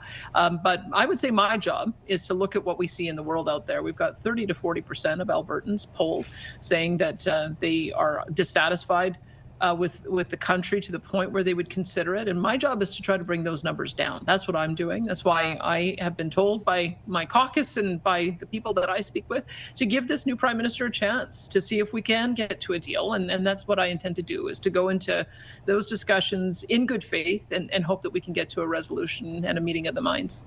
Isn't the easiest way to quell that sentiment to say it won't happen?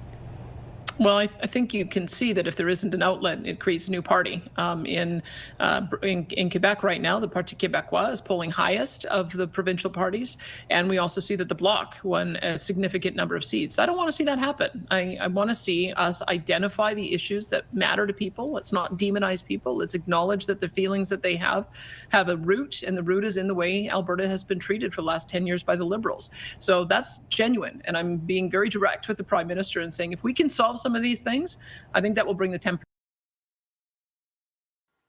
Now, it would be easy to focus on we're going to change the rules anyways. What are you going to do? But the real point of that clip is where Danielle Smith acknowledges her biggest concern. Her biggest concern is, well, these sort of things split parties. And with the recent polling that I've referred to multiple times, showing that 65% of the UCP support separation. I mean, Danielle Smith is already running a separatist party. At that point, when 65% of your membership agree on a thing, I look forward to the UCP's next policy convention because I suspect it's going to be absolutely bonkers.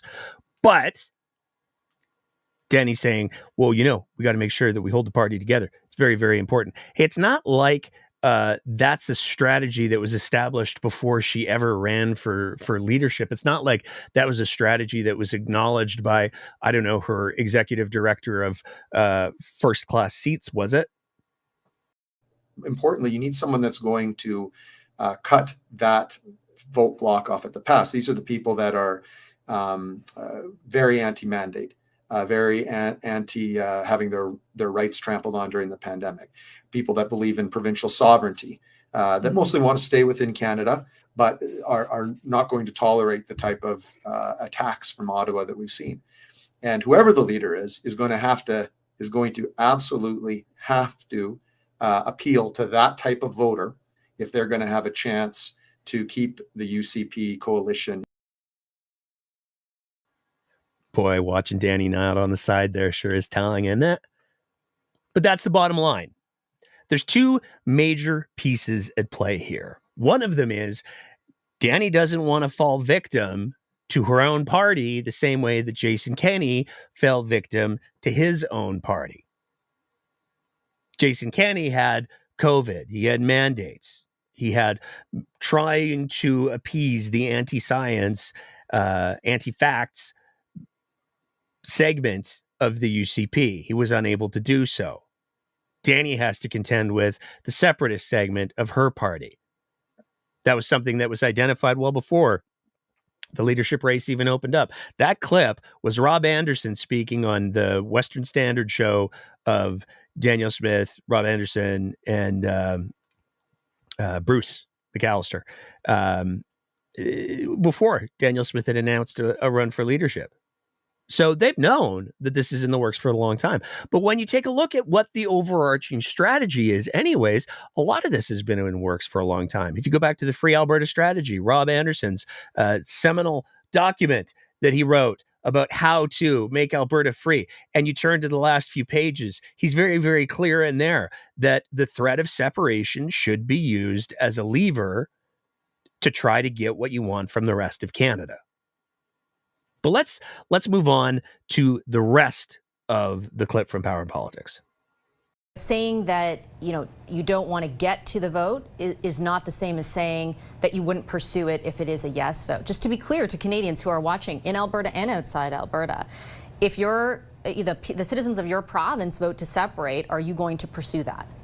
What I have said is that I will respect the outcome of citizen-initiated referenda, and that's why it's my job to make sure it doesn't get to that point. I want Canada to be strong and united, and for provincial jurisdiction to be respected, and that's what I'll be working towards. Surely, though, you can recognize, Premier, that the feasibility, even if the vote were to go ahead, is incredibly complicated, and some of the, for example, Indigenous people in your province have highlighted that. Healthcare transfers. How does your system work without them? Is it responsible to leave that door open in any way? Well, I think that's up to constitutional scholars and to lawyers to discuss. At the moment, there isn't a petition campaign. There isn't a question. All there is I think some goodwill in trying to be able to resolve some of the issues that have burbled up over the last 10 years. And that's what my intention is going to be. But you may have to talk to a legal scholar about some of those issues. But there has been Supreme Court jurisprudence on this that has given some direction, and that may be a starting point for scholars to look into it. I'm not even talking legally, though. I'm literally picturing Alberta, where you and I both know I lived for almost 5 years, with a healthcare system that does not have healthcare transfers. How does that? Let's take the law out of it. Shouldn't you be honest with Albertans who are expressing this sentiment, which is, I understand, not coming from a place that isn't unfounded completely. That sentiment is not something to be dismissed, but shouldn't you be honest with them about what it would mean if they were to vote yes, and now that you've opened the door to following their instruction, what that would mean for their social services, for their health care, for a whole host of things? I think you're getting ahead of yourself, Vashi. There is no question. There is no petition campaign. There is no vote. All there is me saying that I support a sovereign Alberta within a united Canada, and that I'm going to do everything I can to make sure that those issues are not ones that we have to deal with. I want Albertans to feel like their issues are addressed. And that's what my mandate is, and that's what I'll be working towards. I've said I'm not putting forward a provincial sponsored referendum on that issue. If citizens garner enough signatures, it will be put on a ballot, but it's certainly not something we're doing as a government. Sure, and I take that point, but I would also point out that during this interview you said if the citizens do decide something, then you're... And there it is. I mean, there's a couple pieces there. But the first piece is Danny's making it very clear that if people vote that they feel that way, rather than try to, I don't know, do a 14-day cooling off period or something, rather than try to do something like that, she will go ahead with separation because she feels like she doesn't have a responsibility to provide leadership. She just takes her marching orders and she goes. And that's a failure of leadership. But she also, again, lies a whole lot in that clip. And you might make the argument, well, no, she's playing with technicalities, but that's still being disingenuous. When she says there is no question, there is no petition campaign. Well, if you're speaking about there's no literal campaign period that has been started up yet, that has been authorized by Elections Alberta, I guess technically you're right. But if we're talking about, are there people who are actively organizing, who want to see Alberta ripped out of Canada? Well, I mean, on one hand, I could just replay the first clip that I played of her speech where she openly said, oh, yeah, there's totally people doing that. But on the other hand, I could just play this clip. Making a country. Like, that would be probably the coolest thing you could do. Like, you read about the American founders, you read about even the people who like founded all these other nations. It's a very intense and critical time, and people remember those people because they did something important. And why wouldn't we want to do important things? I feel like this society's lost its desire to do important things, but we can't do that if we can't get a few people together. And we know we can, because we've had 1,000-person meetings with Take Back Alberta, and this is not Take Back Alberta. We're going to be making something else. It's going to be purely grassroots. I'm not going to have an ownership role or anything like that. I'm just going to be one of the. That's David Parker from Take Back Alberta. And now, Take Back Alberta is largely a defunct organization. There hasn't been a whole lot of marketing, organizing under the Take Back Alberta brand, if you will. But if you were to ask David Parker what was the biggest value of Take Back Alberta, I'm sure that he would say something to the effect of the network that we built. Because when you take a look at who is running the apparatus, it's all the same people that were involved in Take Back Alberta and the Alberta Prosperity Project. And it's very, very clear. That clip was from a meeting this week of, enough with the Roman nonsense already, a meeting of centurions where they were putting together their introductory plans for how they're going to go about not just launching the petition, but carrying it through to a referendum. And again, I cannot overstate the significance. And I'm not giving like props, but if you're standing at a beach and there's a big wave coming your way, to go, it's not that big, and get swept away, is a foolish move. To acknowledge the size of the wave and get out of the way, to make safety precautions, to throw up a breakwater or something. There's options.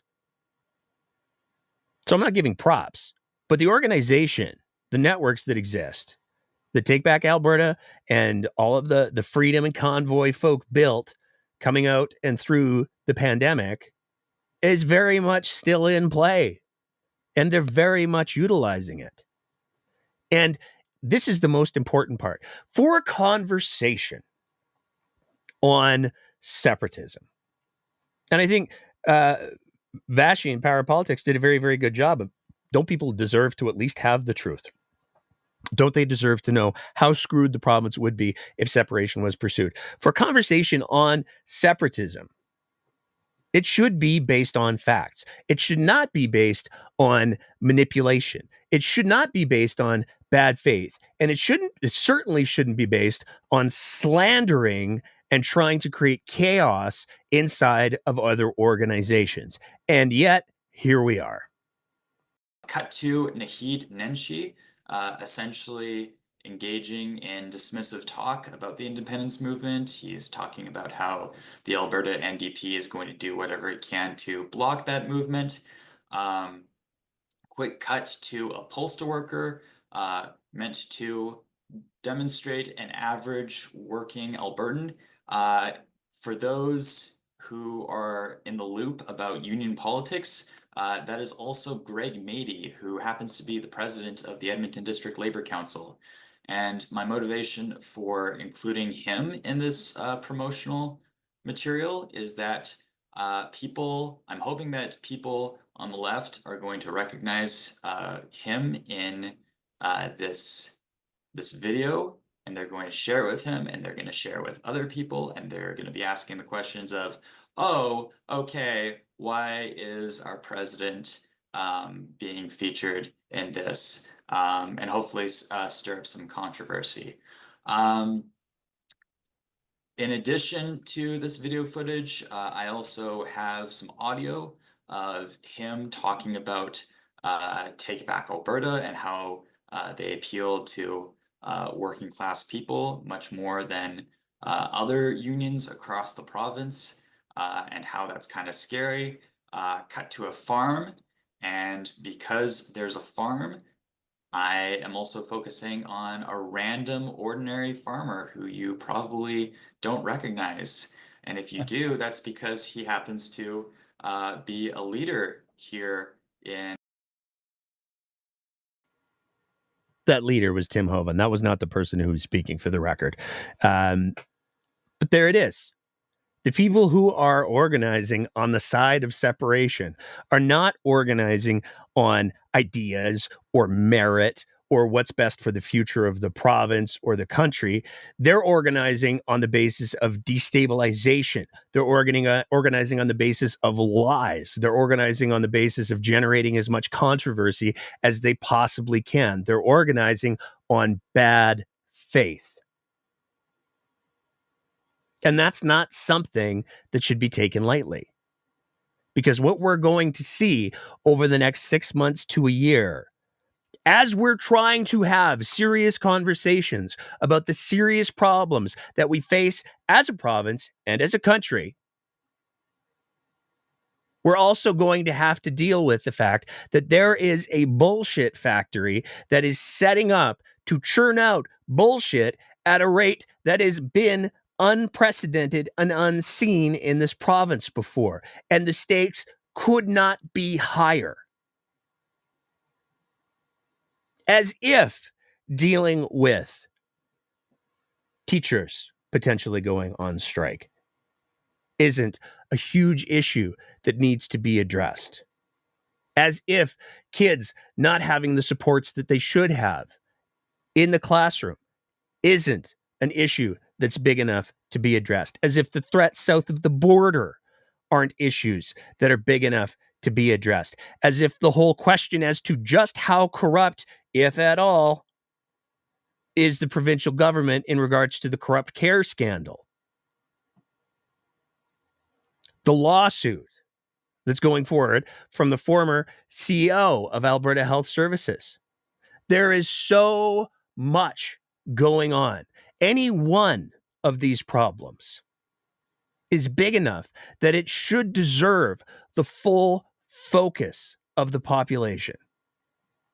But instead of doing that, Danielle Smith has opened the doors for the biggest bullshit machine that we have seen in this province to run roughshod over people.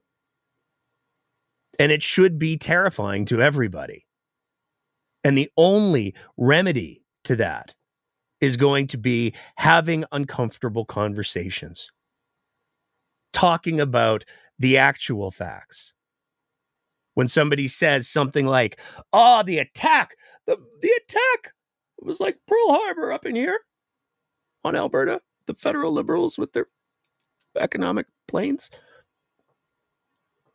You know what? Maybe that's what wasn't what it was. Maybe the Liberals were trying to deal with the very real problem that is climate change. Maybe they were trying to find ways to stop Alberta from, on schedule, burning to the ground every summer. Maybe they were trying to do something about the quality of the air. Maybe they were trying to shut down coal mines that are going to leach selenium into the water supply and completely destroy the economy of pretty much all of southern Alberta. Maybe they were trying to do all of those things, and maybe they didn't do them well. But that doesn't make it an attack. That means that we have to do a better job of making our case. And we have to do a better job of making our case. It is mind-blowing to me, as somebody who's lived in this province my entire life and seen all of the ups and downs of politics, that at this point in time, we're having conversations about whether or not Alberta should leave the country. I have some tattoos. And I have a lot of tattoos. And I have tattoos that mean a great deal for me. They I don't believe in getting the whimsical tattoos, because I was brought up in a period where if you walked into a tattoo shop and said, "I'd like to get something that means absolutely nothing to me," the tattoo shop owner would kick you out of their shop. Times have changed. That's okay. Everybody can do what they want with their own bodies. But for me, my tattoos mean a great deal. I'm an Albertan. I am born and raised in this province. I do not have a tattoo of a wild rose anywhere on my body, but I do have a maple leaf right here because I am and always will be Canadian first. And that's the kind of thing that we need to be communicating to everybody. We are Canadians first. I am not a Calgarian above being an Edmontonian. I do not want to spend the stupid energy in parsing. Well, I was technically born in Edmonton and I lived there for 6 months, but then I lived in rural Alberta, but I've been in Calgary for the last 25 years. So my allegiances based on math or something stupid are with Calgary. No, I live in Calgary. I live in Alberta. I live in Canada. I am a Canadian. It's that simple. And I find it fascinating that it is a good number of people. The leader of the Republican, I'm just going to do one little bit, and then I'm going to do one other little graphic, and then we'll go to the phones for the last 10 minutes in case anybody wants to tap in on the Twitter Spaces. If you're just joining, hop on the Twitter Spaces if you got some comments. But the leader of the Republican Party of Alberta, which is going around the province right now and building their own little database for separation, likes to say he served. And I am not denigrating anybody who served in the military. I do, however, think, though, if you're leading a separatist party and you are advocating for the idea of Alberta joining the United States, which again, for me, is treasonous, perhaps disclosing that it wasn't the Canadian military that you served with when you're making your comments about your military service is relevant. Because the leader of the Alberta Republicans served with the United States Marines. That lands a little bit differently than Eddie served with the Canadian Armed Forces, at least for me. And the fact that a former U.S. Marine is trying to pull Alberta out of Canada, I think is an important part of the conversation. But you really can't overstate just how insidious this whole thing is. Because if we take a look at the Twitter account, or sorry, the Instagram account that is, I mean, it's literally got the Alberta Prosperity Project separatism thinger right in their bio. They're calling themselves Rise of Alberta now. It's followed by UCP, MLA, heart attacks, your own fault. Take some personal responsibility. Chelsea Petrovich. The same person who has been running around Southern Alberta singing the praises of Northback mines. This is who we have at the table, folks. So, all of that being said, it looks like, we do have somebody who's going to weigh in tonight. I'm so glad that we've got like 20, 25 minutes that we can do the call-in section. So with all of that being said, I'm going to go ahead and bring in, I know she's been on the show before, Cassandra. Cassandra, how are you doing tonight? I'm doing a lot better than I have been the past, 18 or more months since I first came in and talked about my housing situation. I will open by just giving everybody a little update and saying that I found an apartment that is within the same price range of the same place I lived for 8 years. It's brand new, and I'm quite happy about that. So I finally accomplished that. That's fantastic news. Yeah, it's pretty exciting. Yeah. I have been that guy, that little clip. I missed part of the show because I was out shopping for stuff because I'm out of stuff. I just moved in. But I came into the clip about the guy talking about this union president. Ah, yes. And it angers me. There's a few drums I like to beat when I get up on my soapbox, and the one I'm going to beat tonight, it's not just to guys like him that are apparently, I don't know if that's true that he's, I would think that anyway, I don't know if that's true that that he's somehow a part of Take Back. No, he's not. I don't know To if be that's clear, true. I'm going to jump in on you there. To be clear, the clip that we played, and you jumped in the middle, so you might have missed the context at the front end. But to be clear, okay, that was Take Back Alberta using footage of somebody without their knowledge or permission to present it as if they were part of the organization when they're not, and they were doing that specifically with the goal of creating scandal and controversy. I thought so. Yeah. I kind of guessed at that. I think I caught enough to get that. But there is something. It does bring. It angers me that they will use the labor movement. And I'll tell you something. One of the things that has happened with the labor movement recently is that, or the labor. When I talk about labor, I talk about, of course, the NDP, the Labor Party. Is that we have lost. They're playing on that. They're taking advantage of a situation where we actually have lost some of our blue collar union workers, particularly demographically males of a certain age, to the conservative and name only movement, and that guy's playing on that, and it upsets me. It upsets me to no end. But the drum I'm going to beat, it's really not just, it's to anybody in labor that thinks that somehow voting for the federal Conservative Party or voting for the UCP is going to get them a better wage or a better deal. It's for all those farmers or ranchers out there that think somehow the UCP or the federal Conservatives care about them. The party that they created was not the Conservative Party. It was the NDP. In the 1930s, the CCF was created by trade unionists and small farmers.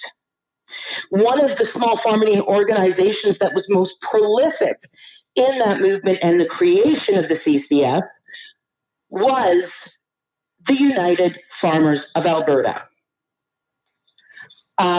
The party was created right here in Calgary, Alberta.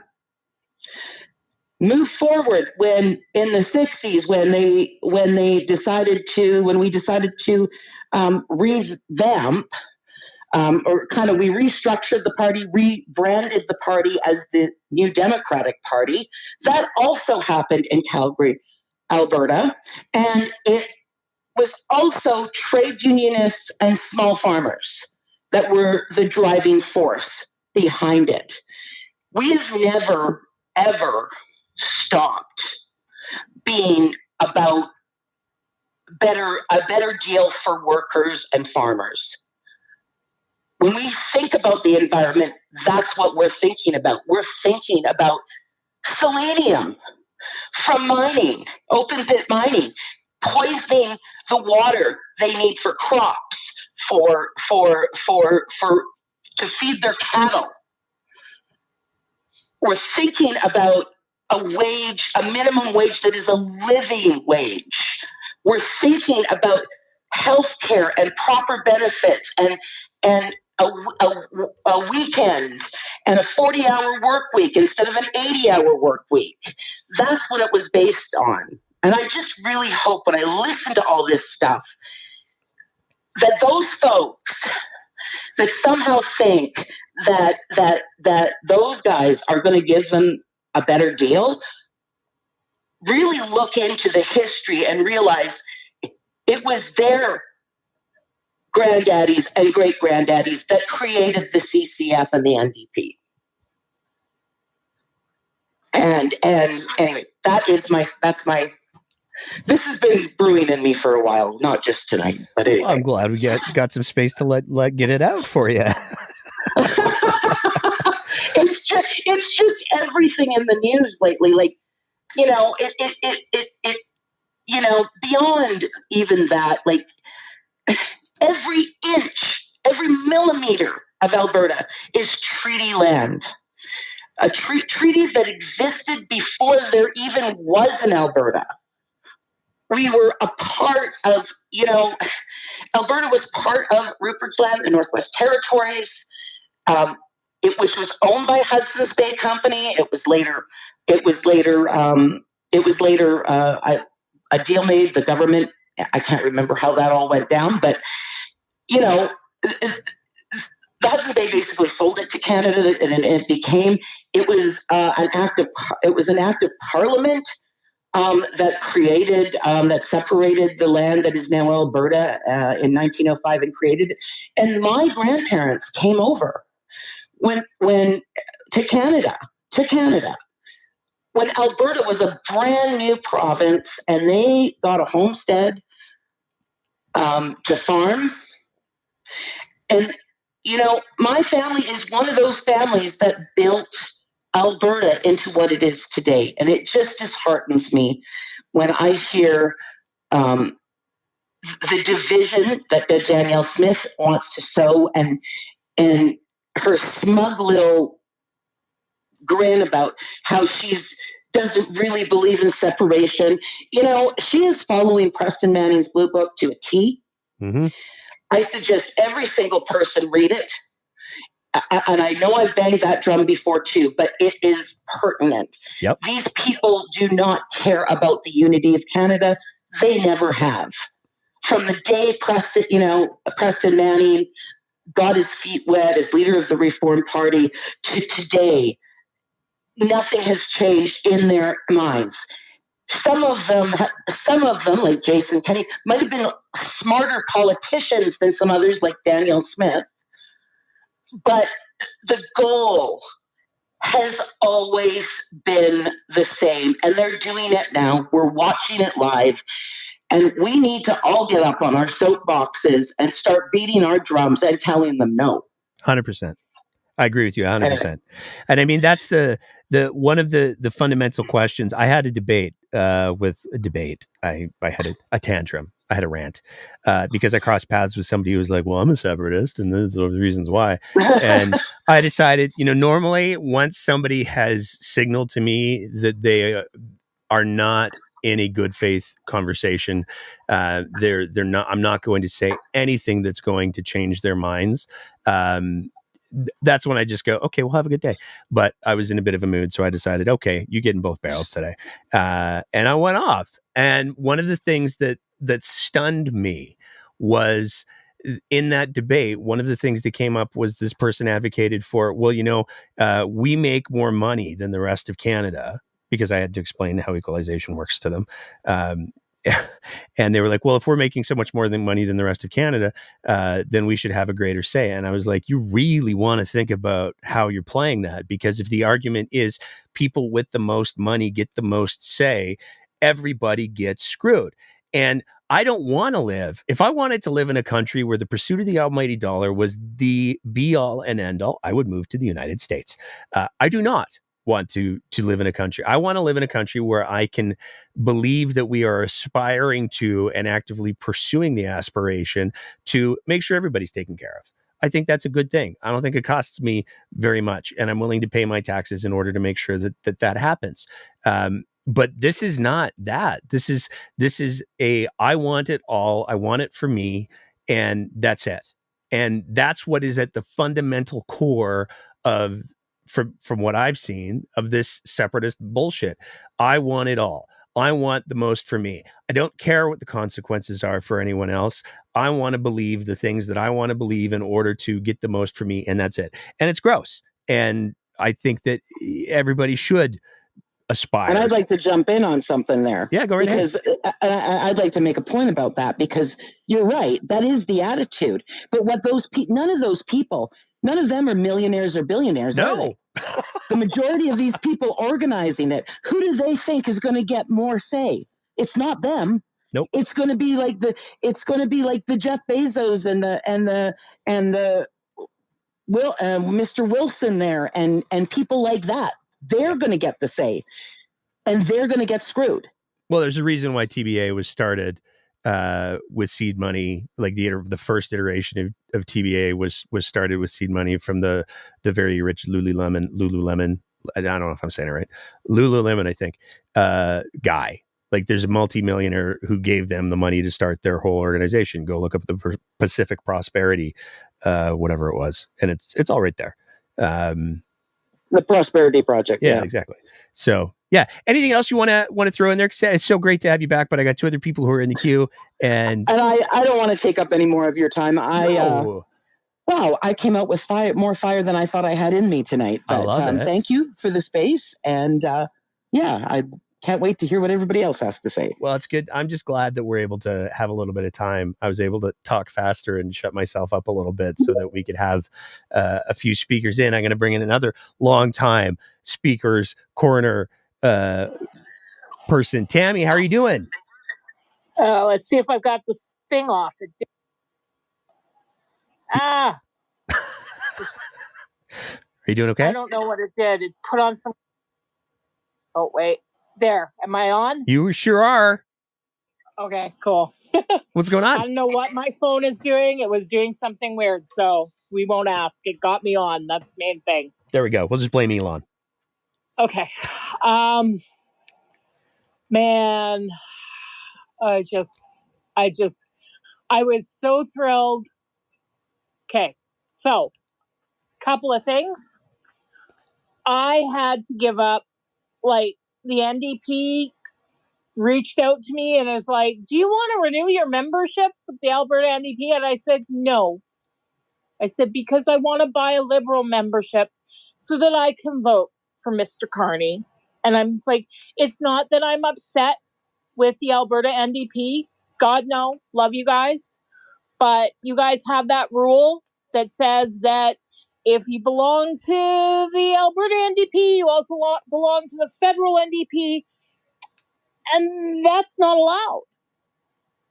And I know now that Nenshi is having it set up that you can actually choose to opt in or opt out of being a member of the federal NDP. And you know what? If it wasn't for, I can never remember his name. He has stepped down because he Jagmeet Singh. Yeah, Singh. I probably still would have, because I still voted for my NDP guy in my riding. He didn't win, but I still voted for him. Mostly because the con guy is a jerk. He still won, but he's a jerk.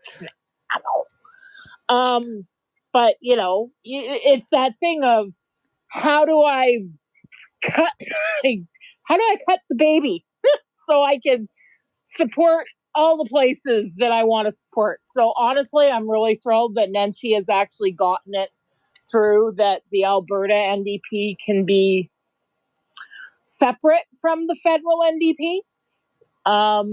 So that's one of the things that I wanted to say. But as well with this crap, I'll just call it crap, this separatist crap. I don't know. I think I've told you this story before, but I'll tell it again. So when I was a kid in junior high, it was grade 9 junior high, we had this really awesome teacher named Mr. Dahl. And he was talking to us all and asking us basically what we were going to do with our lives. Like, what was our plans? And one of the guys in my class said, oh, well, I'm only going to the end of grade 12 and then I'm going out to work on the rigs. And he's like, so do you think that's going to set you up for success in the future? Oh yeah, I'll make big money all the time, big money. He says, okay, well, what happens if they don't need to work on the rigs in 20 years. Oh, that'll never happen. They're always going to need us to work on the rigs. Oh, dear. And now, how many booms and busts have we had? Yep. How many times has that guy been basically screaming at the feds, get us some money, get us some money. And this is the part that always frustrates me with these people, is they don't seem to have any forethought, right? They're always so just in the moment, in the minute, in the whatever, that they don't plan for themselves beyond that in the moment. And my family, all my kids, myself, I have autism. Chrissy has autism and ADHD, which is heck on wheels, because one half of your brain wants chaos and one half of your brain wants order, extreme order. Yeah. So it's, she says, I can tell when I get my ADHD under control with my meds, because then my autism gets really strong. And I'm like, yeah. And I'm like, but autism is easier to deal with, at least in she's like, no, because I'm not used to dealing with it all the time, Mom. You are, because you're only autistic, or your ADHD side is so tiny and minuscule that you don't even notice it. But no, when you're not used to dealing with the ADHD or with the autism, it's not easy to deal with. I'm like, oh, okay, I'll accept that. And then my other daughter is more ADHD and very little autism. So we're kind of this weird group. But one of the things that I've noticed, there's a reason for explaining all that. One of the things I've noticed, especially between myself, the autism, and my daughter that has autism and ADHD, is my daughter has a really interesting way of putting it. She says, we care about people on a large scale, but we really don't like being around people at all on the personal, like on the one-to-one. We care about the big, we don't like the individual. And I said, well, I guess, and one of the things she said on that point is, she goes, and what I find is that the normies, that's what we call people who don't have ADHD or autism, especially in Alberta. We're not saying this is all of the normies, but a lot of the normies, especially ones in Alberta, they only see the part that hurts them. They don't see the big picture. They can only see themselves. And it's so frustrating to deal with, because if you look at all of the things that go wrong, it's because they have no foresight. Like with this thing of trying to push people into joining the US. Have they not been looking at what's going on in the US? Yeah. Seriously? You think that somehow just because you're being let in, that you're going to be exempt from the bull crap? Well, but it's that, and I think you're right. I think there is a little bit of, I'll choose this word carefully, a little bit of superiority that goes on. And I think that there is a little bit of, I'm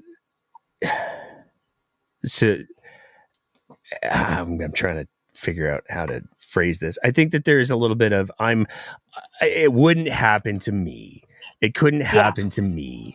I think there's a little bit of that goes on. And I think that there is, the Chiefs called it out very, very well.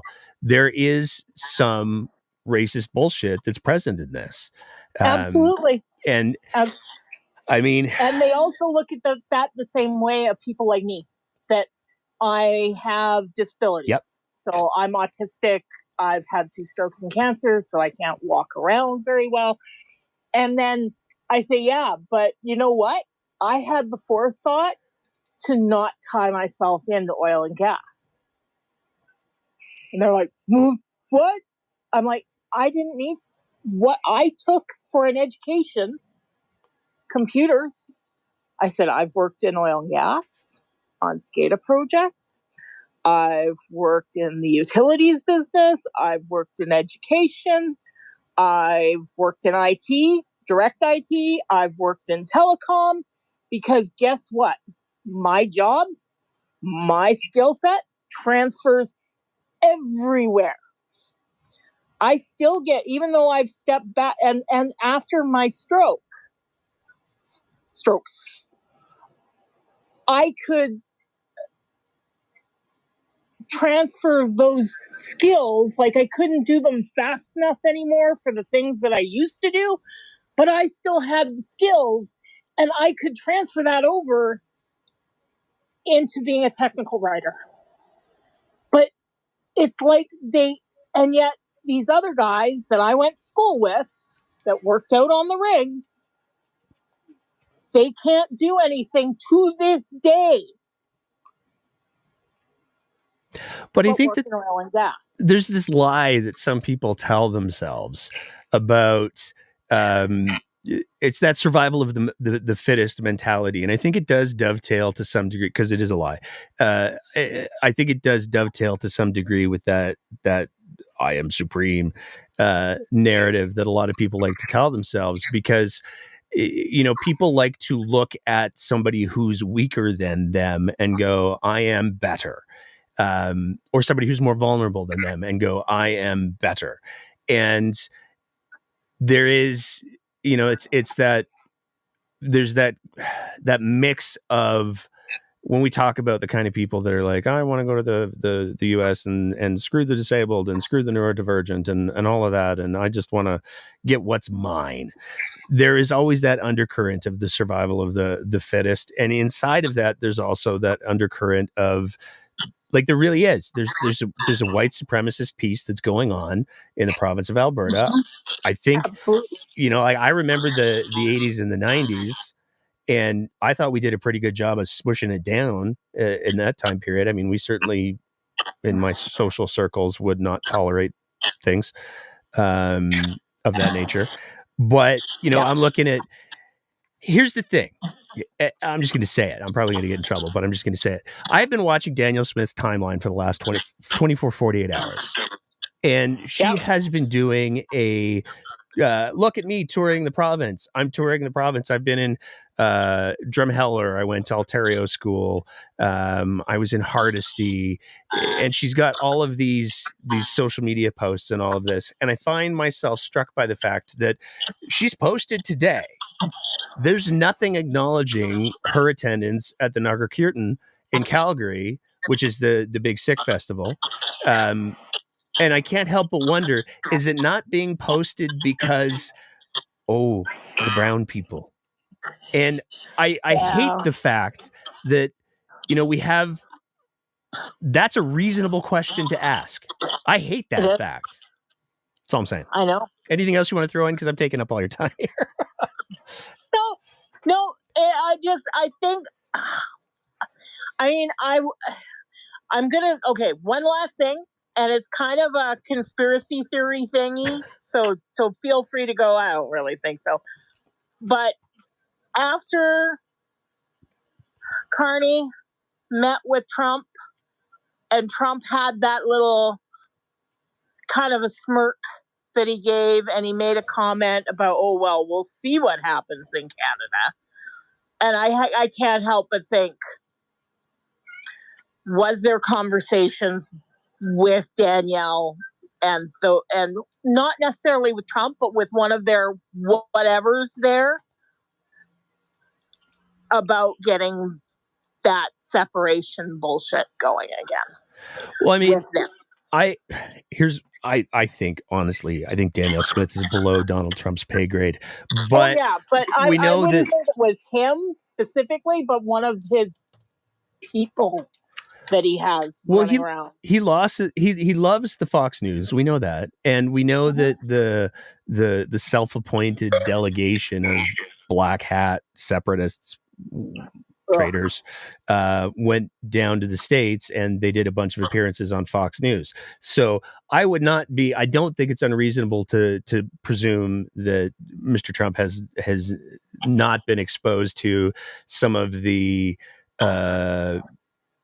folks who have been appearing on Fox News advocating for this kind of thing. I don't think that's unreasonable, but I can, it makes me sad that we're in a time and place where that is not a outlandish thing to say. First thing to say. Like that should be a stupid thing to say. That really should be. Absolutely. I'm like, it's a conspiracy theory. Don't think that, Tammy. It's a conspiracy theory.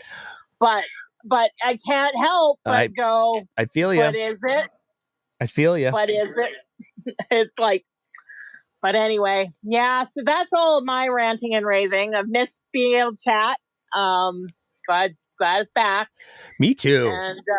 And have a good one. Thank you. You too. And to be clear, I'm going to bring in our last speaker in just a second here. But to be clear, the goal, he said naively, is that we will go every second Wednesday, not starting this Wednesday, but the next Wednesday, we're going to do the open mic town halls. People can come in on the Twitter Spaces and say whatever they want to say. And if people show up for 5 minutes, cool. If people show up for half an hour or 2 hours, also, well, not 2 hours. We'll keep it reasonable, but also cool because, like I was saying at the end of the show, there's so much that's going on in this little universe right now. It's so difficult to keep up. So all of that being said, I'm going to bring in our last speaker. Hey, Mark, what's going on? Are you there? Oh, hello. There we go. How are you doing? I can't hear you. I'm here, I promise. Uh-oh. We may not have our last speaker. Yeah, I'm having trouble hearing you, Nate. Oh, well, I'm here, I promise. You can talk. Okay, What's going on with you? I just have one word for Albertans. If you're listening, please focus. There are so many things out there, thousands of things trying to get your attention, and we can't fix them all. We can't fix any of them under this government. We have to look at solutions.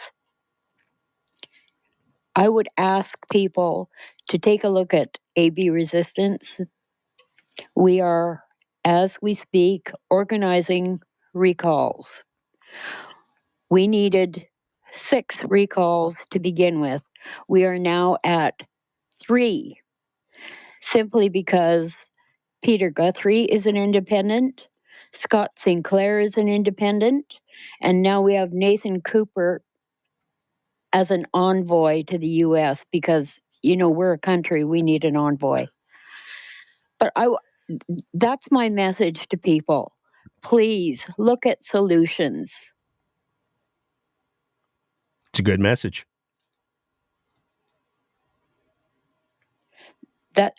Since I can't hear you very well, Nate, I'm going to close off with that. But I'll be back some other time. I would really like to get that out to people, though. We have to quit dwelling on each and every bullshit thing that comes out every single day and hits us in the head. We have to look at what the solutions are, and we have to work at those. Thanks, Nate. Thank you. And Mark's not wrong. Excuse me. There is a lot that is going on, and there are windows of opportunity that's being created. And one of the positive things that people have pointed out, although I still don't love the threshold for referendums being as low as they are, is this opens the window for progressives to start putting forward their own referenda on a variety of issues. And this is potentially a way that some of the wrongs that have been inflicted can be done. And if you're smart about them and you package them together, then it becomes much, much easier to accomplish those things. So if you're going to have a referendum on making sure that the $200 that's being clawed back from disabled folks is returned to them, you're going to do that referendum. Also do a referendum on stopping all coal mining in the Eastern Slopes. Also do a referendum. Like, pick your 3 or 4 big issues that the vast majority of Albertans are going to be able to get behind, and package them all together, and then do them all in one shot. And I mean, if that's how Danielle Smith wants to play the game going forward, it's not a terrible strategy. So there's my thoughts on that. All of that being said, I'm gonna do all the plugs, then I'm gonna play the video, and then we're gonna wrap it up for the night. So here's the plugs. We got a very exciting FOIP result back. Look for us next weekend on Sunday, where I will be reading from a very, very approved script in order to talk about the FOIP that we received, because it's just that big of a deal. So look for that next week. But this is where the support that we get from you, our audience, gets to be so important, because we're only able to do the FOIPs that we're able to do and all of the other things that we do because of the support that we get from our audience. The main way that we ask for people to support us is through our Patreon page. So you can sign up to be one of our Patreon supporters at www.patreon.com/thebreakdownab. You can set your own Patreon amount, and that's that. And if you're not into the longer term commitments, then you can also send e-transfers. We accept e-transfers to info@thebreakdownab.ca. All of the money goes towards our operating things, whether it's we upgraded our camera this year, or doing the FOIPs, or all of the other things. That's where it all goes. And I want to say a big thank you to everybody who does support us. I also want to say a big thank you. And this is not a plug, but it's just me. I want to say a big thank you for everybody for the kind words at yesterday's rally/protest here in Calgary. Some of you may know I spoke at the rally/protest at City Hall here in Calgary yesterday, and the feedback that I got, and the people coming up and saying hi and introducing themselves and all of that was absolutely amazing. So thank you to everybody who came and said hi there.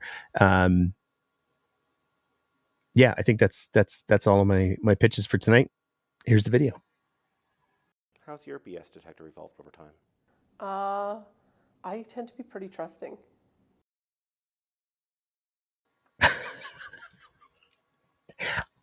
I don't know how it's still not funny, or how it's not gotten not funny. It's still funny. I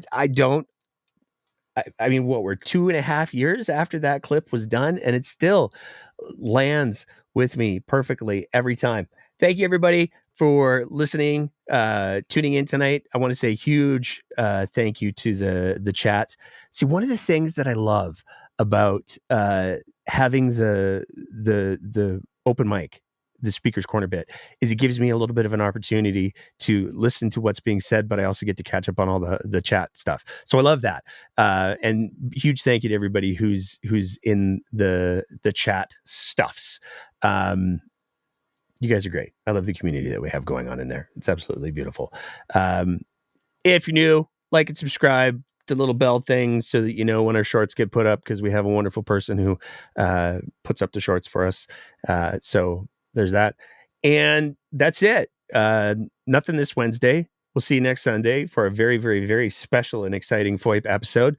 In the meantime, and in between time, have some conversations with people.